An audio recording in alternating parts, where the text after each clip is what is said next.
that sun has come, when baseball's dog days die, as October's nights come alive. Boys of summer salute the past and embrace the future with equal passion, right here in fabled Yankee Stadium. It's a special time and a very special place, a place where legends live and where heroes are born with acts of bravery by the bat, where these modern men look to take their place, where Ruth reigned relentlessly and Gehrig's ghost graces these sacred grounds. They say this is a series, but sir, what it really is a war. A war so grand it could only be named the World Series. And through the generations, in this war, the Battle of Game 6 has always stood tall in baseball history. 1947.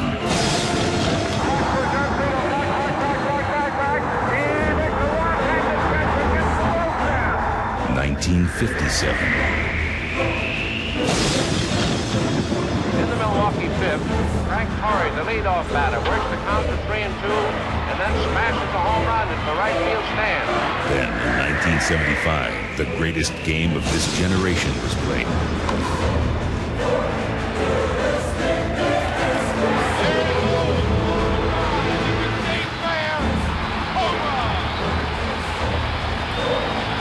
Years later.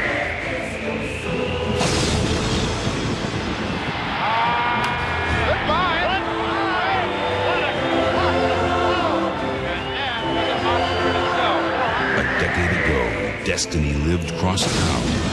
Little roller up along first, behind the bag. It gets through Buckner. Here comes Knight, and the Mets win it. 1993. Well hit down the infield line. The winners and still world champions, the Toronto Blue Jays. Then, last year.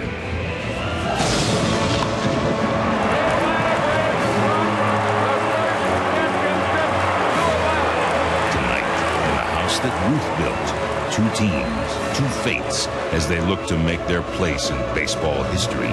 The World Series continues on Fox. It is quite simply the biggest game held here at Yankee Stadium in nearly 2 decades. With a 3-2 lead in the 1996 World Series, the Yankees need only one more win to claim their first title since 1978. Win or lose, it's already been a great day for Yankee manager Joe Torre. As you know, his brother Frank, a former Milwaukee Brave, yesterday received a heart transplant and will be watching Game 6 tonight from his New York hospital bed, 2.5 miles away from the stadium. With a full moon overhead and a full crowd inside, Yankees' rabid following gave a big Bronx cheer to Greg Maddux and the Atlanta Braves as they arrived at the house that Ruth built earlier today. Atlanta faces elimination, but takes solace in the fact that down 3-1 in the NLCS, the Braves rallied to beat the Cardinals. But they didn't have to do it here at Yankee Stadium. The house that Ruth built is ready to rock and roll. Tonight, it could be the World Championship for the Yankees, but they have to go through the defending champions, the Atlanta Braves, and their ace right-hander Greg Maddux. It's Game 6 of the 1996 World Series here on Fox. Hello again, everybody, along with Dave Winfield and Steve Lyons. Welcome to Yankee Stadium for Game 6 of the 1996 World Series. What a difference a week can make. When we were last in New York, the Yankees were left for dead, down 2-0, then went down to Dixie, swept the Braves, come back home now, and they're on the brink of the championship, Stephen. Didn't you say, by the way, Braves in 6? I sure did. There's a lot of people right out here in this left field seats that are reminding me that I said Braves in 6 games. But I'll tell you, when you have guys like Leyritz and Wetland and guys like Strawberry playing with a broken foot, those guys are gamers, and they can turn things around for you. I'm not jumping ship. I still think the Braves are going to win it, but it's not as easy as it was. Hey, look, when they invented this game 100-plus years ago, one of the cardinal rules or cardinal sins was do not give the opposition more than 3 outs. The Atlanta Braves have violated that. They left the door open for the Yankees in the last 3 games. In fact, every time they made a miscue on the field, they left the door open for the Yankees to come back and score, and that's exactly what's put them in this precarious situation. Well, here's what makes the game so much fun. Numbers can be deceiving. You look at the Braves on paper, you'd say, hey, they've dominated the Yankees in this World Series, but hey, they've given the Yankees, Steve, a couple of games with big miscues in the field. They really have. I mean, this is a team we all know about their pitching staff. They have to dominate ball games with pitching, sound defense, and execution. Here you see Marquise Grissom not executing a catch in center field. It's a tough situation. They don't have a real power for offense, so if they don't score a lot of runs, they have to execute, and they have not been doing that.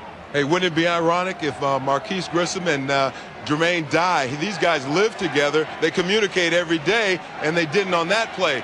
And if it cost them a series, that'd be something. But on the other hand, Joe Torre said specifically to Bernie Williams in August, he said, you are a man, you are a leader, people look up to you, we want you to take charge. And that's exactly what Bernie Williams doing right here. And that's a perfect example. Hey, it's amazing to me. Jermaine Dye actually said, hey, the crowd was too loud in my home ballpark in Atlanta for me to hear Marquise Grissom's call. If he thinks Atlanta's loud, he hadn't heard anything yet here in New York. Yeah, well, we're sitting right out in the left field bleachers. We know how loud it is, and that's the problem. I mean, it is the World Series. You're going to get crowd noise from all angles, and when you have a situation like that, a center fielder has to have a verbal sign and a visual sign. We saw the verbal sign did not work for Marquise Grissom. We saw Bernie Williams come in, throw everyone else out of the way. When the center fielder says, I got it, you get out of the way, he's the one that has to catch the ball. Yeah, it's amazing. The Braves have been shut out now over the last 14 innings of the 1996 World Series. And it's amazing, Steve, time and time again we talk about it, the inability to bunt in big situations has really hurt Atlanta. Well, you think about it, too. Mark Lemke's the kind of guy you want to have in a bunt situation for the Braves if it comes up there. Generally, he will get that situation down. Here you have a game 5, 6th inning, guys on first and second with nobody out. Here he bunts a ball to the opposite side of the field. You're supposed to be bunting to the left side of the field. Cecil Fielder's right there ready to get going. Here's Charlie Hayes creeping in on the infield. He's ready for the bunt because he knows it should be bunted to him. He's the one that has to make the play. But instead, the pitch from Pettit, Lemke bunts the ball right back to Pettit. That's a mistake. You see Felder coming in here. You see the ball right back to Pettit. Because he's left-handed, he doesn't even have to spin and throw. He just waits for Charlie Hayes to get back to his home position. He throws over there, and Smoltz is out by a hair. If they don't get that play, it's bases loaded, nobody out. Of course, Chipper Jones comes up as the next hitter, bounces into a double play, and they're out of the inning. That's a lack of fundamentals, and the Braves can't do that. Yeah, every time there's a seemingly inconsequential miscue, it always seems to open the door for the Yankees, gives them momentum, has enabled them to come back. Yeah, you talk about momentum. The Jim Leyritz home run, certainly a huge play in this postseason and the World Series. I think the biggest play of the World Series might be the booted double play ground ball to Rafael Belliard. If he makes that play, Leyritz's home run might have been just a 2-run shot, and the Braves might have held on to win that ball game in Atlanta. So that's a big play not made by Rafael Belliard. It's something the Braves know they have to correct tonight in Game 6. Earlier, we talked to Braves third baseman Chipper Jones about the Braves' fielding adventures. All right, Chipper, this is a team that relies heavily on their fundamentals and their pitching. Have your fundamentals let you guys down a little bit the last few games? Well, I don't think you've seen us execute maybe a few bump plays like we did in the first couple games, and it got us some much-needed runs early in the game.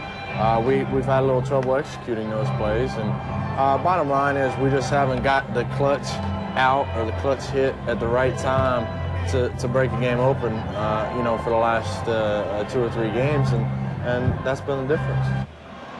So Joe Torre and the New York Yankees try to take advantage of the Braves' miscues in the field, and what a ride it has been for the Yankee skipper. He tries to become the first native New Yorker to win a world championship with the Yankees. Dave Winfield will chat with Joe Torre when we come back to the World Series right after this.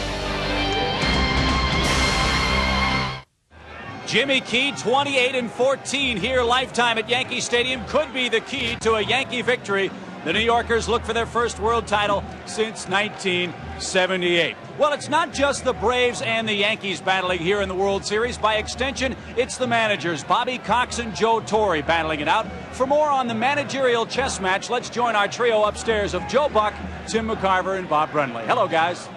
Hello, Chip. Thank you. Getting ready for Game 6 with my partners Bob Brenly and Tim McCarver. Well, a lot has happened on the field already in the first 5 games. A lot has happened in each dugout with each manager. And because of that, we thought we'd show you a couple of decisions, key decisions, each manager has had to make. Turn to Bob Brenly first. A big decision, really, for each manager came in Game 4. Game 4 score tied 6-6 in the 10th inning. Runners at first and second. And Bobby Cox elected to walk Bernie Williams and load the bases. At this point, Joe Torre has only Wade Boggs left on his bench. Boggs pinch hits for Andy Fox, comes up, works a walk from Steve Avery. I believe this is a decision that both managers felt comfortable with. I think that Bobby Cox felt with Steve Avery on the mound, a left-hander against the left-hand hitting Boggs, that he had the advantage, plus it takes down the last position player. I think Joe Torre felt he had an advantage because Steve Avery had not pitched much in the series, and Boggs had the tremendous eye at the plate, and we all know he worked the walk, got the go-ahead run. Yeah, which was a key win for the Yankees, but by far the biggest win for the Yankees came in Game 3. Down 2-0. Joe Torre went with his starter, David Cone. And as far as I'm concerned, Joe, that was the turning point of the series. It was the 6th inning. The bases were loaded. The Yankees were up by 2, and David Cone had to face Fred McGriff, Ryan Klesko, and Javier Lopez. He wanted the truth from David Cone. David Cone telling us that what Joe Torre asked him simply was, you know the significance of this game, tell me the truth. He did. He allowed only 1 run, and of course the Yankees went on to win. They went on to win that game. They went on to sweep in Atlanta, so they have a 3-2 edge with 1 to go, maybe 2 to go here at Yankee Stadium. Right now, let's go back down to Chip. Okay, guys, from our trio upstairs to our trio out here in left field, Steve Lyons, Dave Winfield, and yours truly, Chip Carrier. Dave, this is an amazing story, Joe Torre. The trials and tribulations of his family. He lost his brother Rocco during spring training, his brother Frank recuperating from heart transplant surgery, and for Joe Torre, 30-plus years in a baseball uniform, he's getting his first crack at a World Series this season. Well, I've known Joe Torre a long time as a player, a broadcaster, and a manager. When he lost his job in St. Louis, he was heartbroken, but he got another chance here in New York. He got a chance to come back to his city. He got great players on the field. Now, it's been an emotional roller coaster ride, and you can see it in his face when they won the ALCS.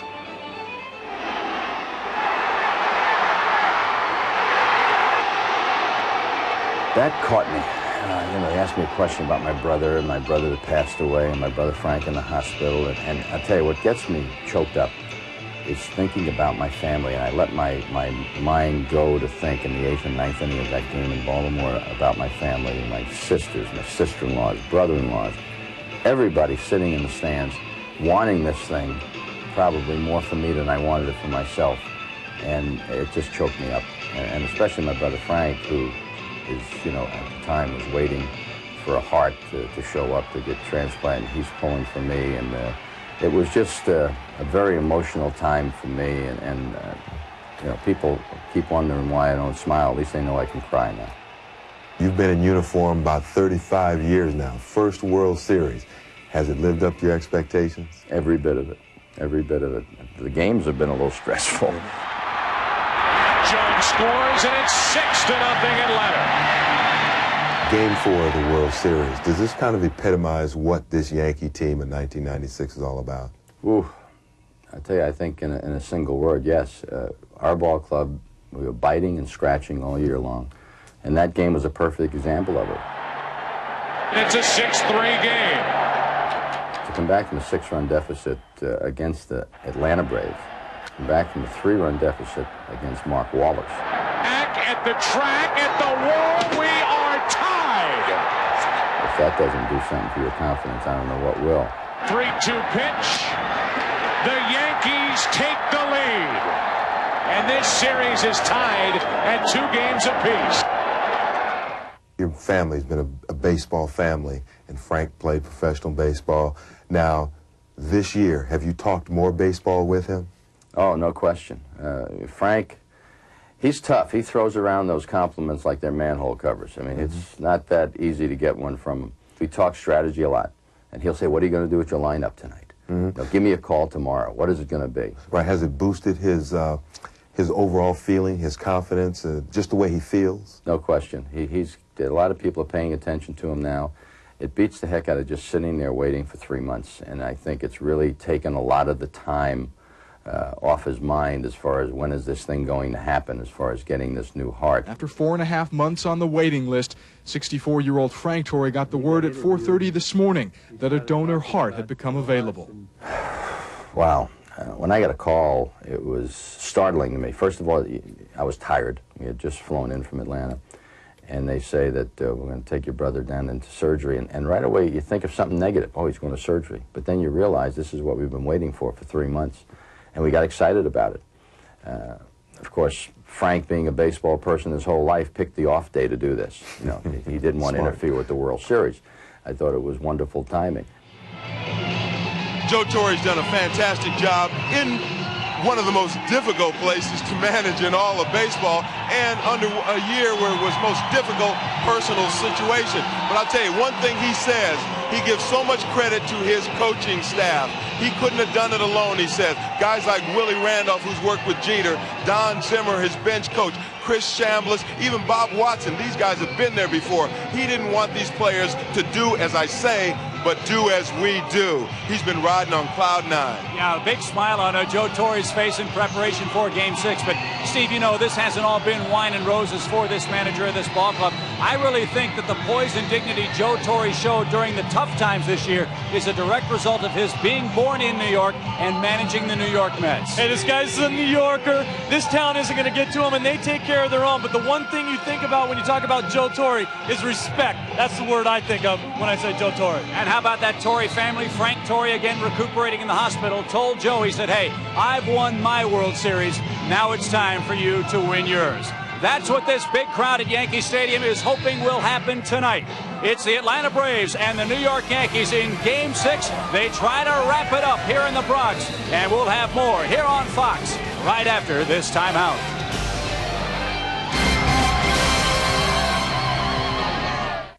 Fox, the exclusive home of the 1996 World Series. The Bronx Bombers are ready, and so is a rabid crowd tonight here at Yankee Stadium in New York. Greg Maddux of the Atlanta Braves will try to stymie the New Yorkers' chance at the world title. Jimmy Key, a terrific pitcher here, will try to put the Yankees into the winner's circle for the first time since 1978. Speaking of the winner's circle, George Steinbrenner loves his Yankees and loves his racehorses as well. His horse Acceptable today raced in the Breeders' Cup Juvenile mile and a 16th. Acceptable finished second in the horse race, something George Steinbrenner hopes his baseball team doesn't do in the next 2 ball games. We're just about ready for baseball. Now it's time to join Yankees PA announcer Bob Shepard. And now, ladies and gentlemen, will you please rise and direct your attention to the microphone behind home plate. Let's welcome 8-year-old singing sensation, the Yankees' own angel in the infield, Christina Lynn Skleros, who will sing our national anthem.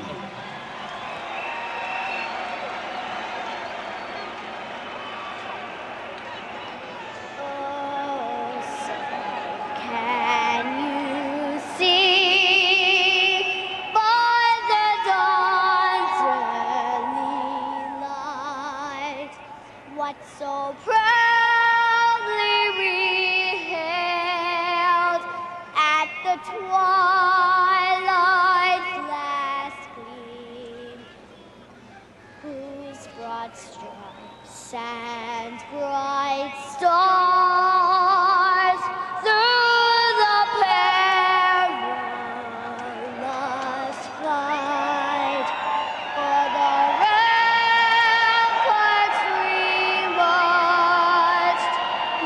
so gallantly stream, and the rocket's red glare, the bursting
atmosphere here at Yankee Stadium. It's Game 2 winner Greg Maddux going for the Atlanta Braves. An 82-pitch effort in Game 2.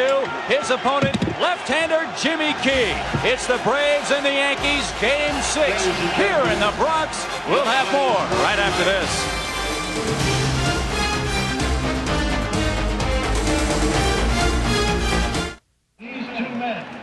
It's do or die time for the Atlanta Braves. We're just about ready for Game 6 here from Yankee Stadium. And with the call tonight is our trio of Joe Buck, Tim McCarver, and Bob Brenly. Hello, guys. Hello, Chip. All right, be honest. How many of you thought we'd be back here after the first 2 games at Yankee Stadium? Come on, be honest.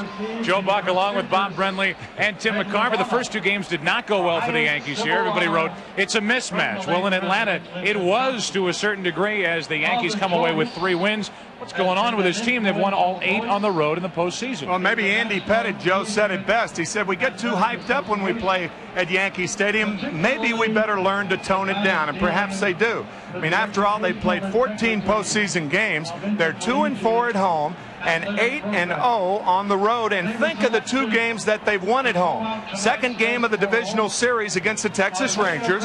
Bottom of the 12th inning, first and second, nobody out, and they win the game. It was tied up to that point. They win it on a throwing error by Dean Palmer.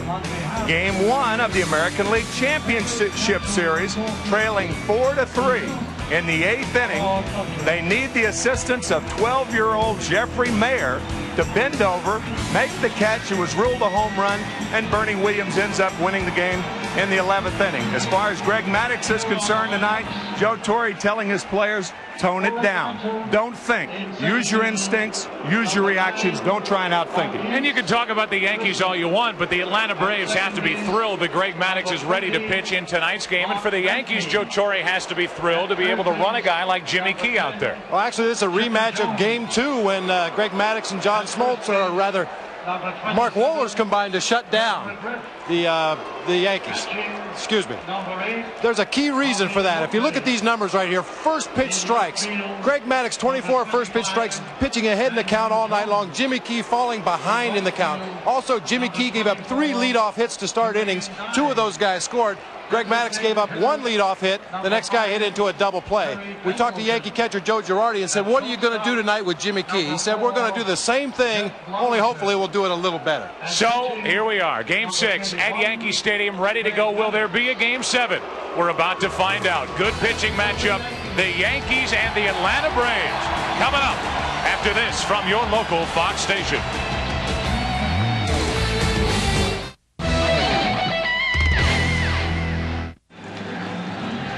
Well, we're glad you're with us on a Saturday night. It's Game 6 of the 1996 World Series. No, that's your answer. Look at the Atlanta Braves starting lineup. Marquise Grissom will lead it off in center field. Then it's Mark Lemke batting second at second. Chipper Jones hitting third at third. Fred McGriff is playing first. Then Javi Lopez batting fifth. Andrew Jones in left. Jermaine Dye in right. Terry Pendleton the start. He's the DH. Jeff Blauser is at short, batting ninth. The defense for the Yankees. Tino Martinez back at first base now that we are able to use the DH. 95 consecutive games errorless for Tino Martinez, and that defense works behind the left-hander Jimmy Key. Well, we saw Jimmy Key in Game 2. He was having some control problems. He likes to work that sinker on the outside corner to right-handers. Big overhand curve, a sharp little slider, and a changeup. Just had a lot of problems getting the ball in the strike zone. Fell behind in the count early. The Braves were able to take advantage. Jimmy Key much the same as Greg Maddux. He must keep the ball down to win. Anytime he elevates from the waist or above, he's hittable, especially in the fat part of the plate. Jimmy Key was on the mound back in 1992 when Toronto defeated Atlanta 4-2. He was the winning pitcher.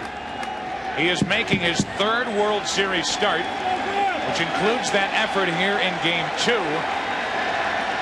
on Monday night. Marquise Grissom is set to go.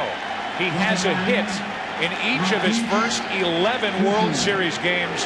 The numbers for this World Series outstanding. The .455, and he's ready to lead it off for Bobby Cox's Atlanta Braves. Glad you're with us. Game 6. Jimmy Key gets it going with ball 1.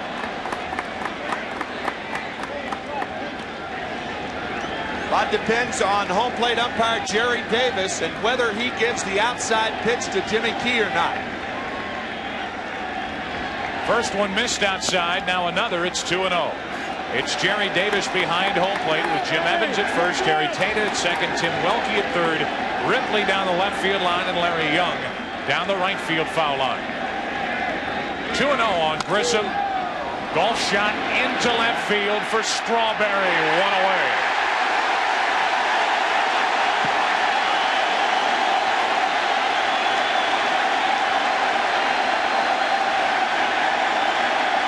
Did you ever think you'd be talking about Darryl Strawberry's defense in the World Series? He's come up with some big plays, a sinking, hooking line drive here. Once again, uses that great reach to make a nice sliding catch. There have been 3 or 4 instances where the defense from Strawberry, whether it's been in left field or right, has been eye-popping. There's a strike to Mark Lemke. The most memorable in the 1-0 game on Thursday night when he made the catch off Jeff Blauser late in the game to prevent extra bases. Leadoff man is gone for Atlanta. Now a breaking ball. Grounded to Jeter. 2 up, 2 down.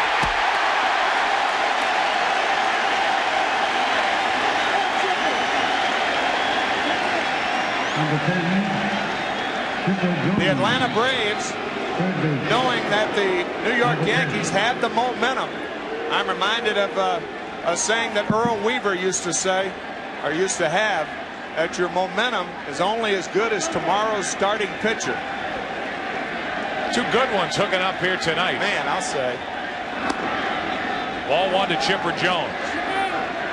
You know, the Yankees are now past having to see what a young Andy Pettitte will give them, or what will they get out of Kenny Rogers. Now they've got Key tonight, and if there is a Game 7, they've got David Cone tomorrow. Meanwhile, the Braves, they have Maddux tonight, and if there is a Game 7, they have Glavine tomorrow. Maddux getting ready, evidently, for his start in the bottom of the inning. 2 balls and a strike on Chipper Jones. So all that back and forth, the Braves pitching this, that, and the other. The Yankees are beyond that. They have a 3-2 lead, and they have Key and Cone on the mound if they need both in the final 2 games. 2 balls and a strike on Chipper Jones. 2-2. I think that's an excellent point, Joe, because what is happening right now in this game, and if there is a game tomorrow, they can match the Braves as far as starters are concerned.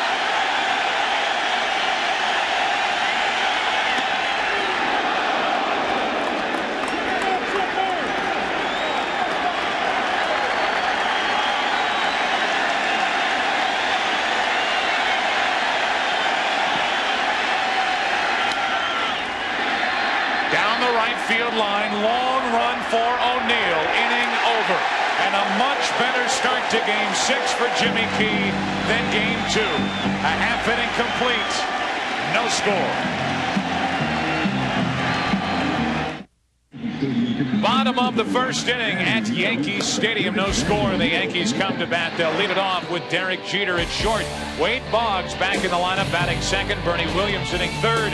Big Cecil, the DH. What a World Series he is putting together. Then Tino Martinez at first, Darryl Strawberry at left, Paul O'Neill at right, Mariano Duncan at second, Joe Girardi catching and batting ninth. The defense for the Atlanta Braves.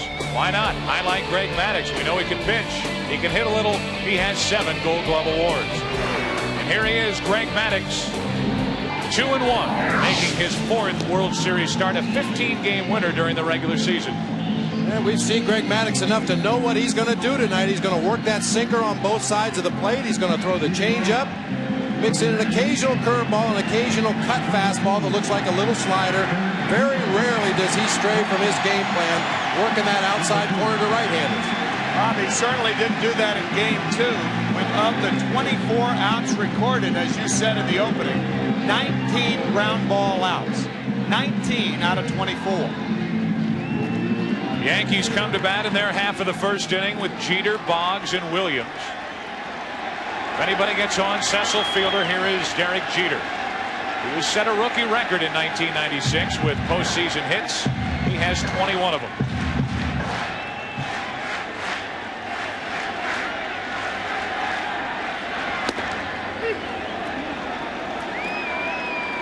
No surprise, first pitch, strike one. A lot of movement on that strike one, and that's the dilemma that a hitter faces when you're up against Greg Maddux. He throws so many first pitch strikes, you might ask yourself, well, why doesn't the hitter go up there and swing at that first pitch strikes? The Yankees did that in game 2. Maddux pitched 8 innings through only 82 pitches. If you hit it, it's going to be a ground ball. 1 ball, 1 strike up the middle. Told you he has 7 Gold Glove awards, 1 away. He had 5 assists in game 2. Looked like a little slider on the outside part. Greg Maddux always in a position to field the ball. All of the Braves starting pitchers, excellent fielders. That will bring in Wade Boggs, making his first start since game 2. And he takes a pitch just high from Maddux. Boggs won game 4 with that bases loaded walk he drew off the bench for Joe Torre. Charlie Hayes, at least at the start, will sit this one out. 1 ball, 1 strike from Maddux. The defense on the left side of the infield. Chipper Jones way off the line. And Jeff Blauser at short toward the hole. The middle and third base line are open for Boggs.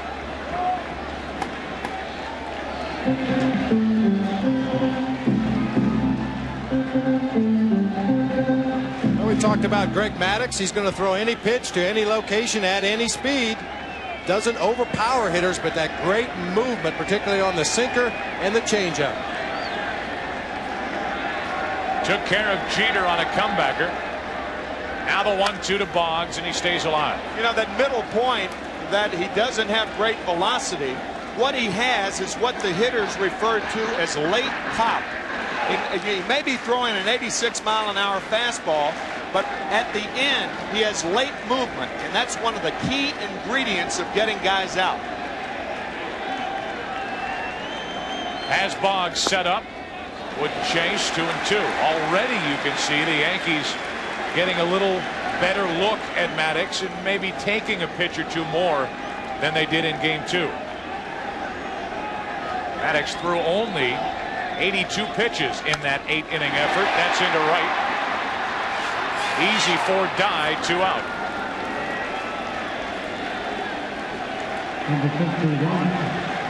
There's no easy approach to Greg Maddux. You attack him early in the count, you hit a lot of ground balls, he has a lot of low pitch innings.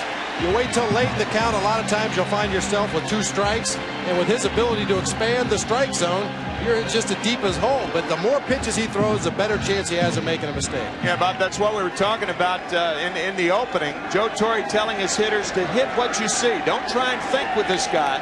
See the ball, hit the ball. 2 out, nobody on for Bernie Williams. Has only 2 hits in this World Series. And behind on the count. His 2 hits, however, did combine to help the Yankees win that very important Game 3 in Atlanta when he drove in 3 runs and hit his only World Series home run.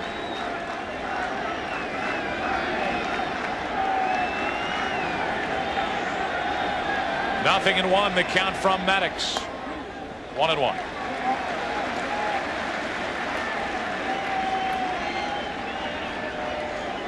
Bernie Williams trying to extend this first inning for Cecil Fielder.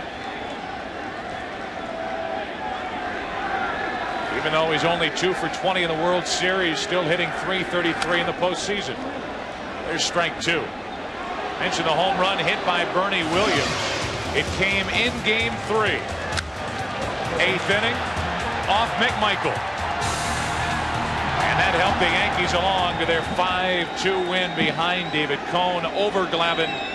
Wetland would later get the save.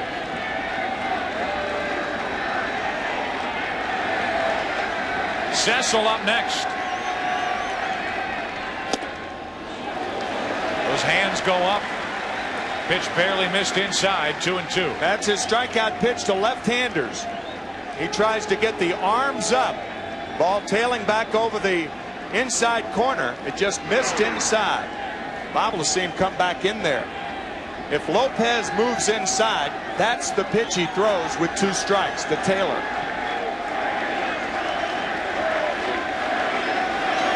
Here it is. Missed again, full count.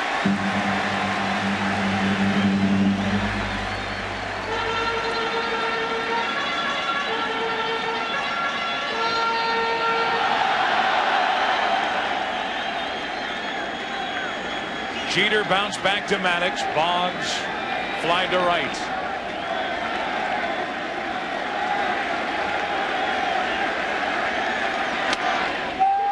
To McGriff.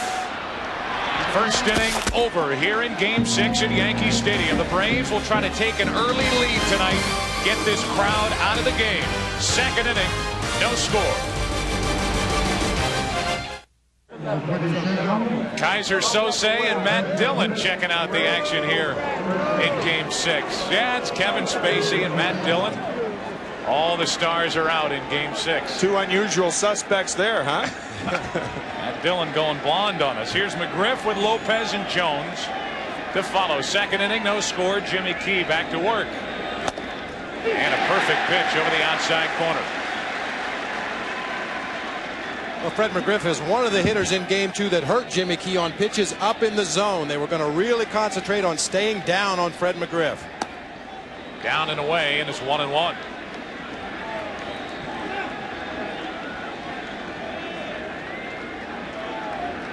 McGriff has had a very strong World Series. 6 hits, including 2 home runs. Comes up empty, 1-2.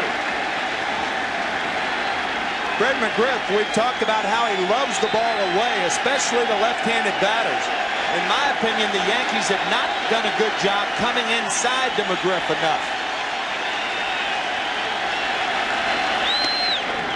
2-2. You can see from McGriff's approach, he starts out well off the plate, particularly against left-handers, and then dives in towards the plate, looking to shoot a pitch to the opposite field. Up the middle. Jeter, what a play. 1 out.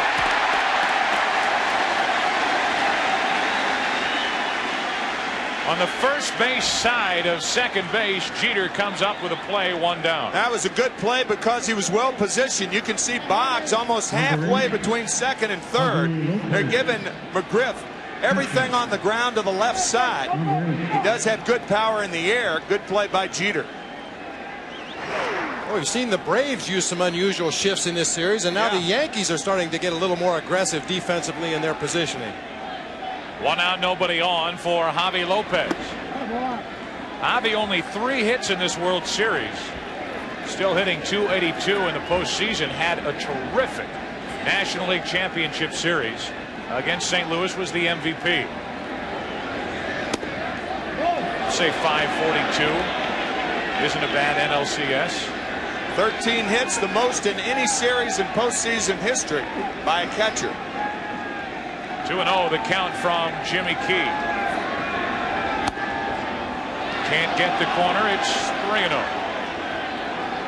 I would imagine Bobby Cox will have Lopez hitting here as you look at Andrew Jones on deck.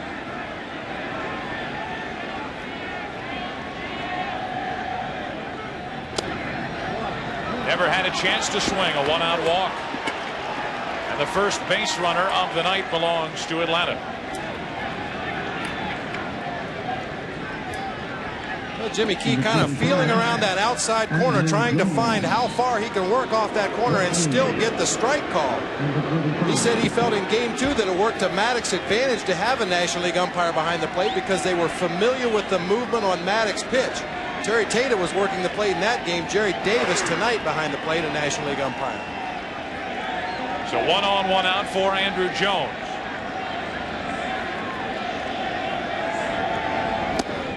Andrew Jones broke into World Series play with a bang here in Game 1. 2 home runs, 3 hits. 6 RBIs in this World Series.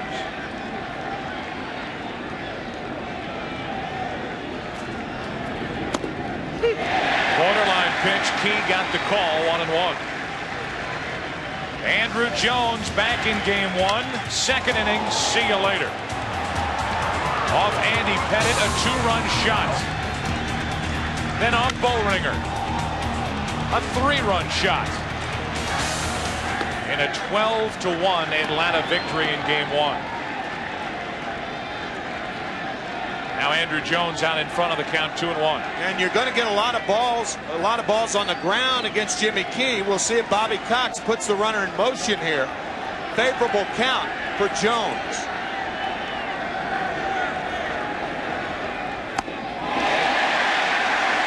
Change up, 2-2.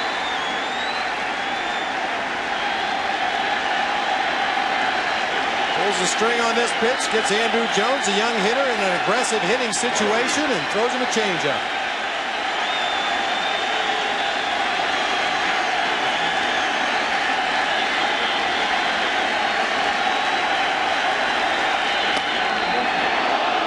Full count as Key misses up and in. Jermaine Dye waits on deck. And again, Ryan Klesko is not in the starting lineup for Bobby Cox. Jimmy Key has a great pickoff move to first base. Bettered only probably by Andy Pettitte in the American League. There's a look at it. Yeah, if you're the runner on first base, it's just like a hit and run. 3-2, a hit and run's the same thing. You must make sure the pitcher pitches. It's up to the hitter to put the ball in play.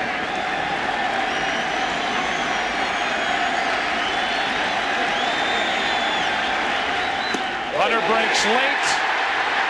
They have Lopez caught back in time. And the inning continues. Lopez got such a late break that he was able to get back ahead of the relay throw from Jeter. Making sure he pitches. Here comes the pitch. There goes Lopez. And he didn't get a third of the way down there. Nifty base running by the Atlanta catcher. One thing, Joe Girardi has to stay back to make sure he gets the strike. He can do that since Lopez doesn't have great speed, and plus it's a 3-2 count. I said Jeter, it was Duncan who cut across, made the throw. Good effort, but Lopez was just too close. And he's on at first with 2 out for Jermaine Dye, who took a ball. During the regular season, hit 281, 12 home runs, tying Todd Hollandsworth for tops among NL rookies. 2-0.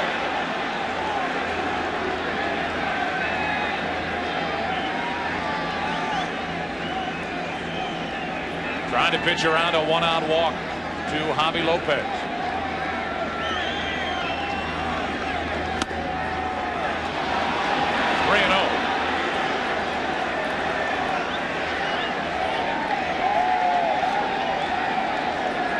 Mel Stottlemyre, the Yankee pitching coach, on your right. Jimmy Key behind on the count, 3-0, 3-1. Key working exclusively on the outside corner here in the first 2 innings of the ball game. Very important that at some point he establishes inside so that the Braves hitters don't lean out there and start shooting the ball into right field, which is what they did in Game 2.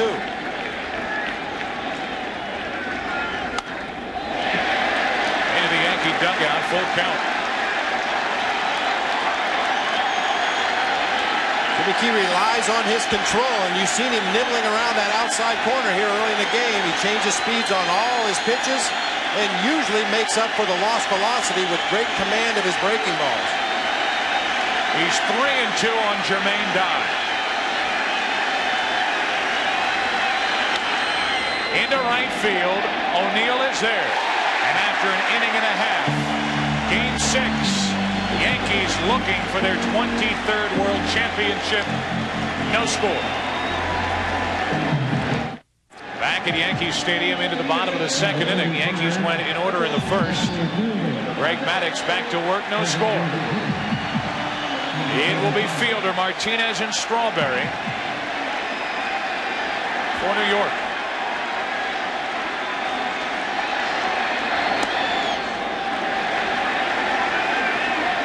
Cecil has had a terrific World Series, hitting .421.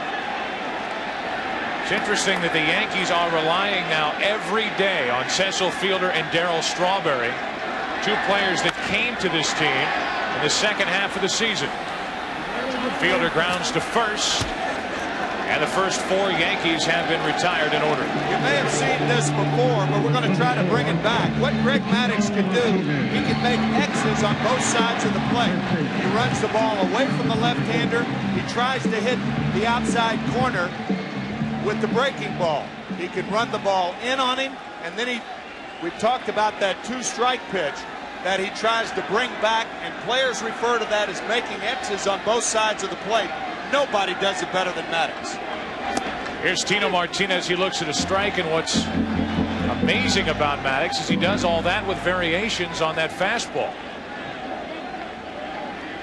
Like a nice recipe. A little salt here, a little pepper there, a little oregano. Up and in, 1 ball, 1 strike. And Leo Mazzoni told us in Atlanta that basically he does it with finger pressure. He puts a little more pressure with the index finger to make the ball sink away from a lefty. A little more pressure with the middle finger to make it cut back into a lefty. Strike 2 on Tino Martinez. Tino has had a rough postseason. No RBIs in this World Series, only 1 out of 8. And trying to get it back together facing Maddux, and behind to the count 1-2.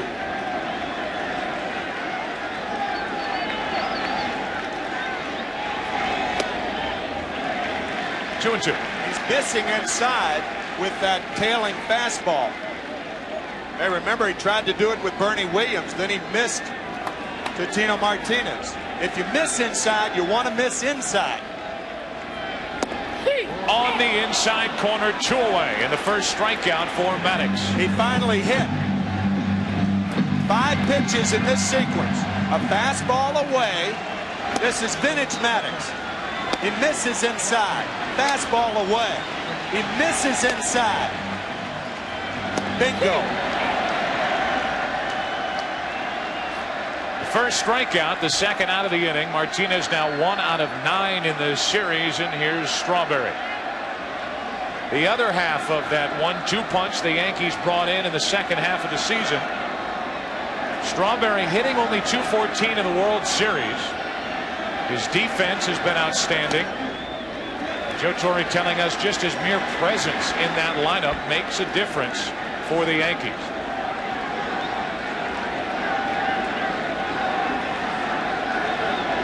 One and 0 the count. Dipping low and away, 1 ball, 1 strike. Bob Watson, George Steinbrenner, very instrumental in bringing Darryl Strawberry back to the Yankees. Joe Torre has done the job on the field. That is a manager trying to suppress a yawn. Hard hit right at McGriff. They had it played perfectly right down the line. And the second inning is history. No score after 2. Back to Yankee Stadium after this from your local Fox station. Well, these beautiful shots from above are brought to you by the Alta Vista on-site computing airship, doing business over the internet from wherever you are. Pilot is Captain Terry Dillard from Orlando, Florida. Cameraman is Nathan Crawford. They're up there doing business. Yeah. Just like Maddux and Key are doing down below. They're back to work.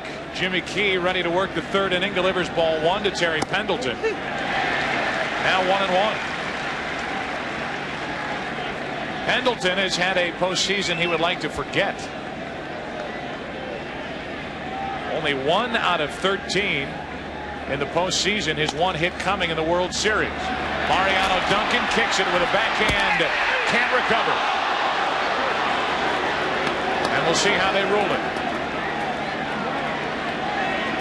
They rule it an error. I don't think Duncan saw that ball right away. He got a very poor jump. Looked like it hit the heel of the glove. Nope, just closed the glove too quickly. And Pendleton beats it out. Well, Duncan's not out there for his defense. He's the offensive player at second base. If the Yankees have a lead late in the game, you will see Luis Sojo replace him. So a leadoff error. And now the number 9 hitter, Jeff Blauser, digs in. Maybe bunting here. Excuse me, Joe. I was going to say another Atlanta Brave player who has not hit well. Runner is going. Pendleton never looked back, and he is the first out here in the third. I think that was a quasi pitch out. The reason Pendleton ran, it was the hit and run. So in lieu of the bunt, Bobby Cox elects to hit and run. It looked like either a quasi pitch out or a pitch out. Joe Girardi waiting until Derek Jeter gets over to cover the bag, and he throws out Pendleton easily. It appeared to be a broken hit and run. Blauser started to swing at the pitch that was well up and out of the strike zone, and then tried to check his swing. Broken play. You see Terry Pendleton, if you can read lips, he said pitch out. It looked like a pitch out. Yeah, it did. Blauser started to go after it, then decided he wouldn't offer it the pitch, and Pendleton was an easy out. You could see Girardi double pump before he got rid of it, and Pendleton was out by plenty. So an error, but Pendleton erased running the bases. And now a 3-0 count on Blauser. In a running situation, some pitchers and catchers would prefer, instead of pitching out, just throw the ball up and away.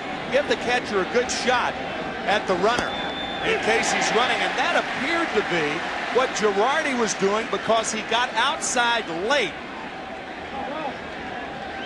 So he sets up outside, he gets out there late. If it was a pitch out, it was an odd one. Now Blauser trying to shoot the gap in right center. Bernie Williams can't get to it. Up against the wall, and it's a one-out double for Blauser.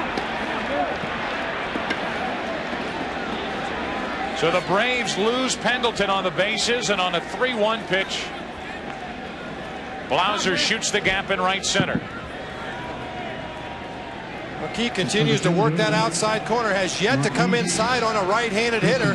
Blauser gets a pitch down and out over the plate. A lot of room in the gaps here at Yankee Stadium. 385 to right center, 399 to left center. Even Bernie Williams can't catch up with that ball. So for Blauser, only his third hit in this World Series. He's his second one out for Grissom. And Marquise out in front, strike one.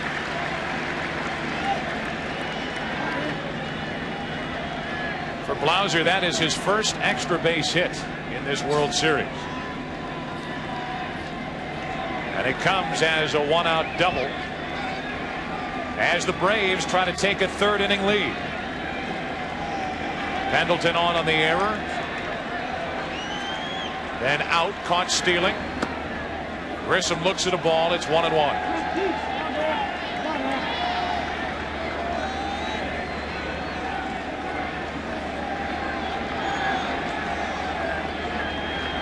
Who else would the Braves rather have at the plate than Marquise Grissom?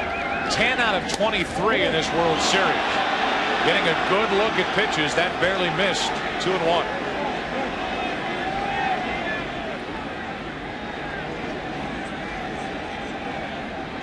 Grissom has driven in 4 runs in the World Series, 7 in the postseason. To the left side, the broken back grounder, Jeter. 2 out. That seems to be the equalizer, Bob, that he's going with tonight, the breaking ball instead of the fastball inside.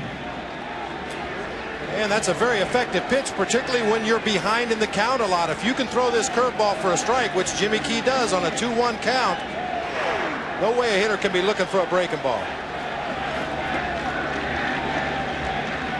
So the runner at second, 2 out, and it's up to Lemke. Batting right-handed, he takes ball 1. Mark grounded out to short his first time up. 6 out of 22 in this World Series.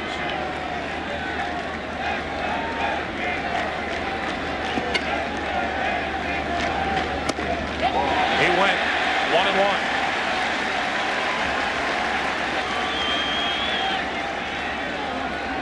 Well, the Braves hitters are getting a dose of the medicine that is dealt on other teams. Away, away, away. Yeah. Lemke has come up with one big hit after another for the Braves. Here he pops it up. Into right center for Bernie Williams. An error, a double. No run scoring for Atlanta. Bottom of the third inning, Yankee Stadium, no score. We get into the bottom of the third inning here at Yankee Stadium. No score. This copyrighted telecast is presented by authority of the Office of the Commissioner of Baseball and may not be reproduced or retransmitted in any form without express written consent. Joe Buck, along with Bob Brenly, Tim McCarver, our producer John Filippelli, director Bill Webb. Happy to have you with us on a Saturday night. There's a strike to Paul O'Neill.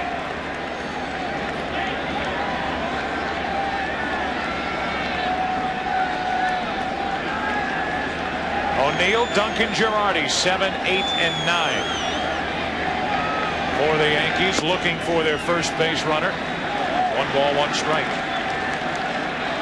Paul O'Neill with that bad hamstring. There is no doubt that affects him at the plate. He is only 1 out of 9 in this World Series.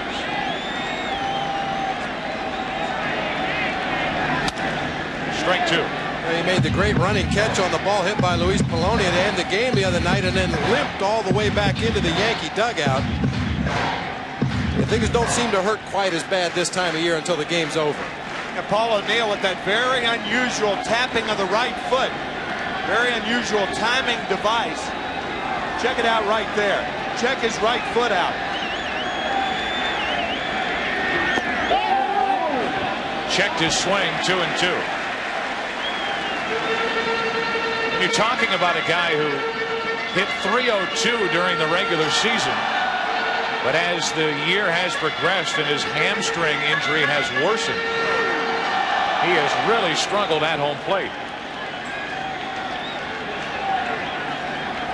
Only 6 hits in the entire postseason.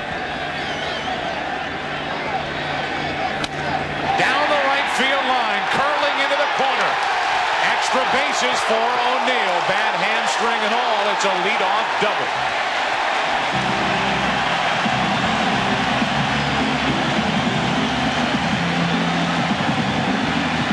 You saw that pigeon-toed approach of Paul O'Neill. What that does with your foot, it keeps your shoulder in. It's a reminder to the hitter to keep locked in. O'Neill did, and rips one down the right field line. His second hit of the series and his second double off Maddux. He started out very pigeon-toed. That toe pointed back towards the catcher, and as the pitcher started his delivery, he slowly opened up until the pitch was delivered. So the first hit for the Yankees is a double. Paul O'Neill doubled off Greg Maddux in Game 2. He's done it again in Game 6, and now Duncan offered at it as he showed the bunt. That's strike 1. Tell you what the Braves have to look out for right now is a double bunt. A bunt by Duncan, a bunt by Girardi. Girardi with 5 RBIs this year on safety sacrifice squeezes. So if Duncan can get O'Neill over, look for Girardi to possibly try to get him in with a bunt. Like Mariano was trying to go to right. He was late in the count 0-2. Well, obviously trying to hit the ball to the right side of the infield. One thing the Yankees have to be concerned about, because O'Neill's hamstring, he is not able to get the kind of acceleration that he's going to need. A hard hit ball right at Lemke or McGriff. Well, now they have both backed up, but until 2 strikes, they were playing relatively shallow to try to cut the runner down at third. To the right side, Duncan does his job. 1 out.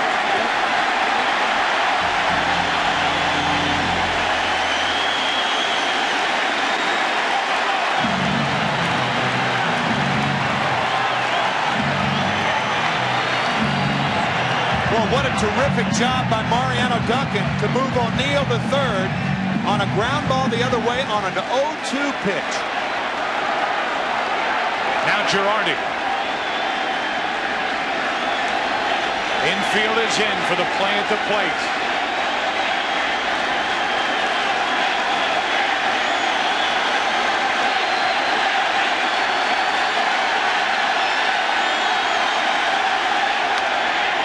Center field. That will put the Yankees on top. It's over the head of Grissom. O'Neill scores. Girardi is chugging for 3. It's an RBI triple, and the Yankees lead by 1.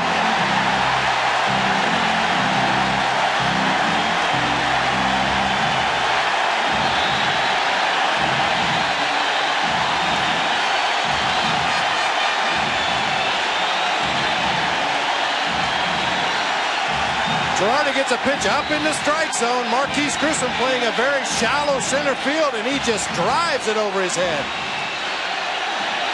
One of the few mistakes you'll see Greg Maddux make up high in the strike zone, and Girardi wasn't about to let it pass.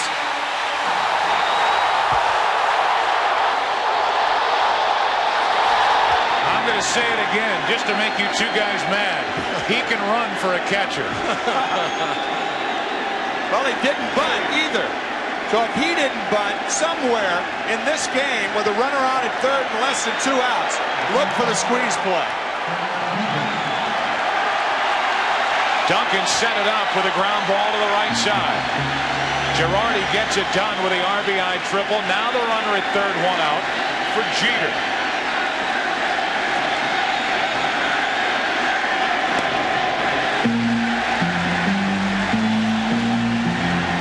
So the Yankees have done in 2 1/3 innings what they couldn't do in 8 against Greg Maddux in Game 2, and that is dent home plate.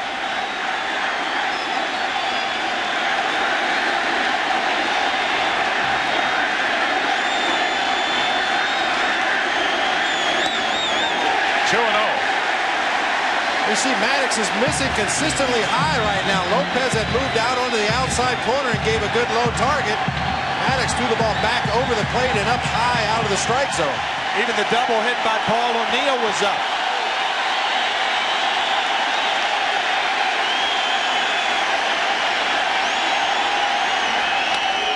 Base hit, 2-0 New York.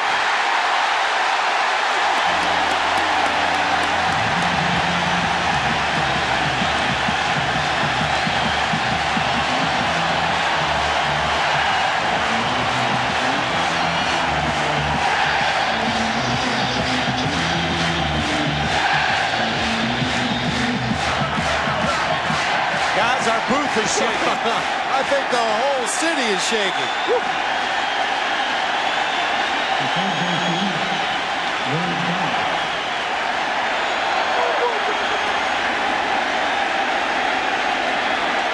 A single, a double, a triple in this inning. When's the last time that happened with Greg Maddux on the mound? 2 runs are in, 1 on, 1 out. Boggs, pitch out, nothing doing, ball 1. Many times a manager will take advantage of chaos, and right now for the Braves, this inning has been chaos. Derek Jeter looked like he wanted to get a jump and steal the base. The Braves correctly guessed and pitched out. Jeter didn't go. So many things Joe Torre can do here. Hit and run, steal. You've got the lead, you take more chances. There he goes. No throw.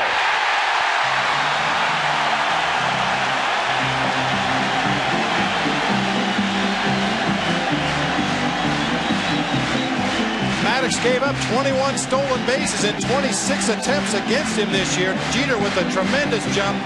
Doesn't even draw a throw from Javi Lopez. Now a base hit can mean another Yankee run. Runner at second, 1 out. And a 2-0 count on Boggs.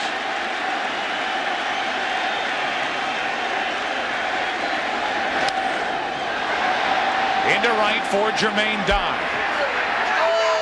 Jeter will stay put, 2 out. So a big out picked up by Maddux. Boggs is 0 for 2. And the inning will continue for Bernie Williams. It looked like Derek Jeter on that slide at second could have hurt the lower part of his back or his shoulder on his right side.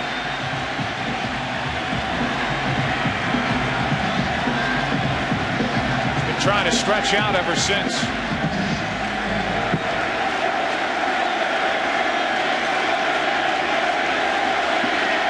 Jeter at second, 2 out for Bernie Williams. Only 2 out of 21 in this World Series.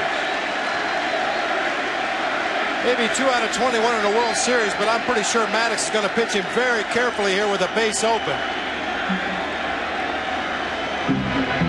get a look at Jeter going into second base here. It's a great break off first, great acceleration, takes a quick peek at home.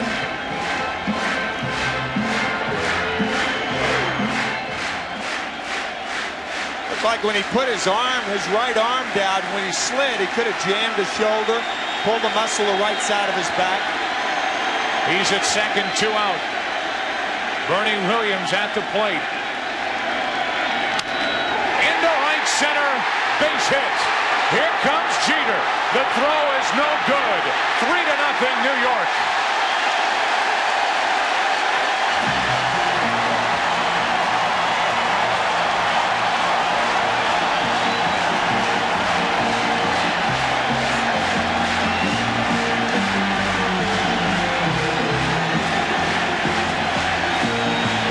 Usually, when an outfielder makes a throw this bad and this high, the ring finger of his right hand becomes involved. Marquise Grissom with an excellent arm. You don't see him uncork a throw like that unless he just did not have a good grip on it. Puts himself in good position, charging the ball, momentum going straight to home plate, and then just airmails it to Greg Maddux backing up the play. Let's face it, Marquise Grissom has had a rough postseason in the field. He's committed 3 errors. One was huge for Atlanta, helping the Yankees get back into the ball game. In fact, win that game 1-0 on the unearned run in Game 5. Grissom has been outstanding at the plate, but he's had a tough time in center.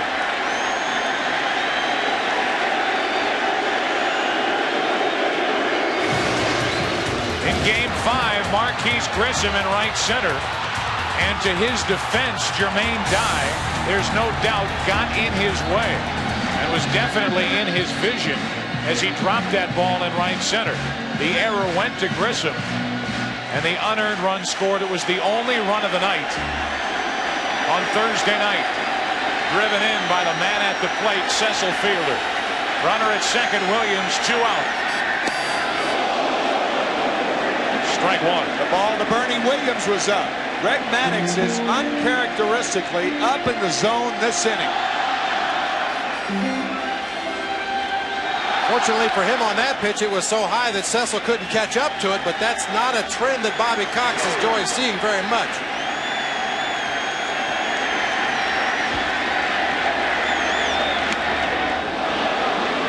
Nothing in 2 on Fielder. It's been a 3-run, 4-hit inning for the Yankees.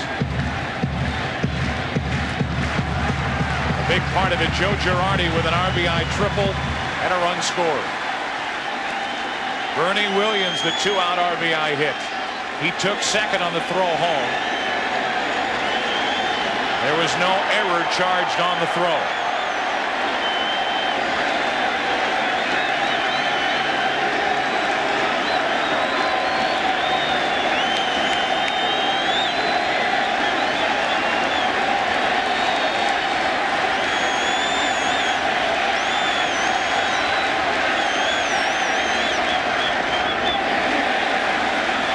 Two on Fielder.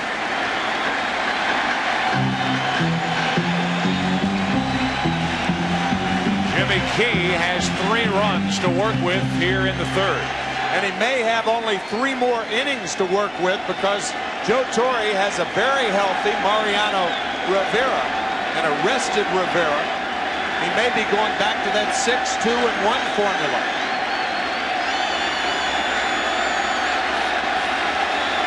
Runner at second, 2 out.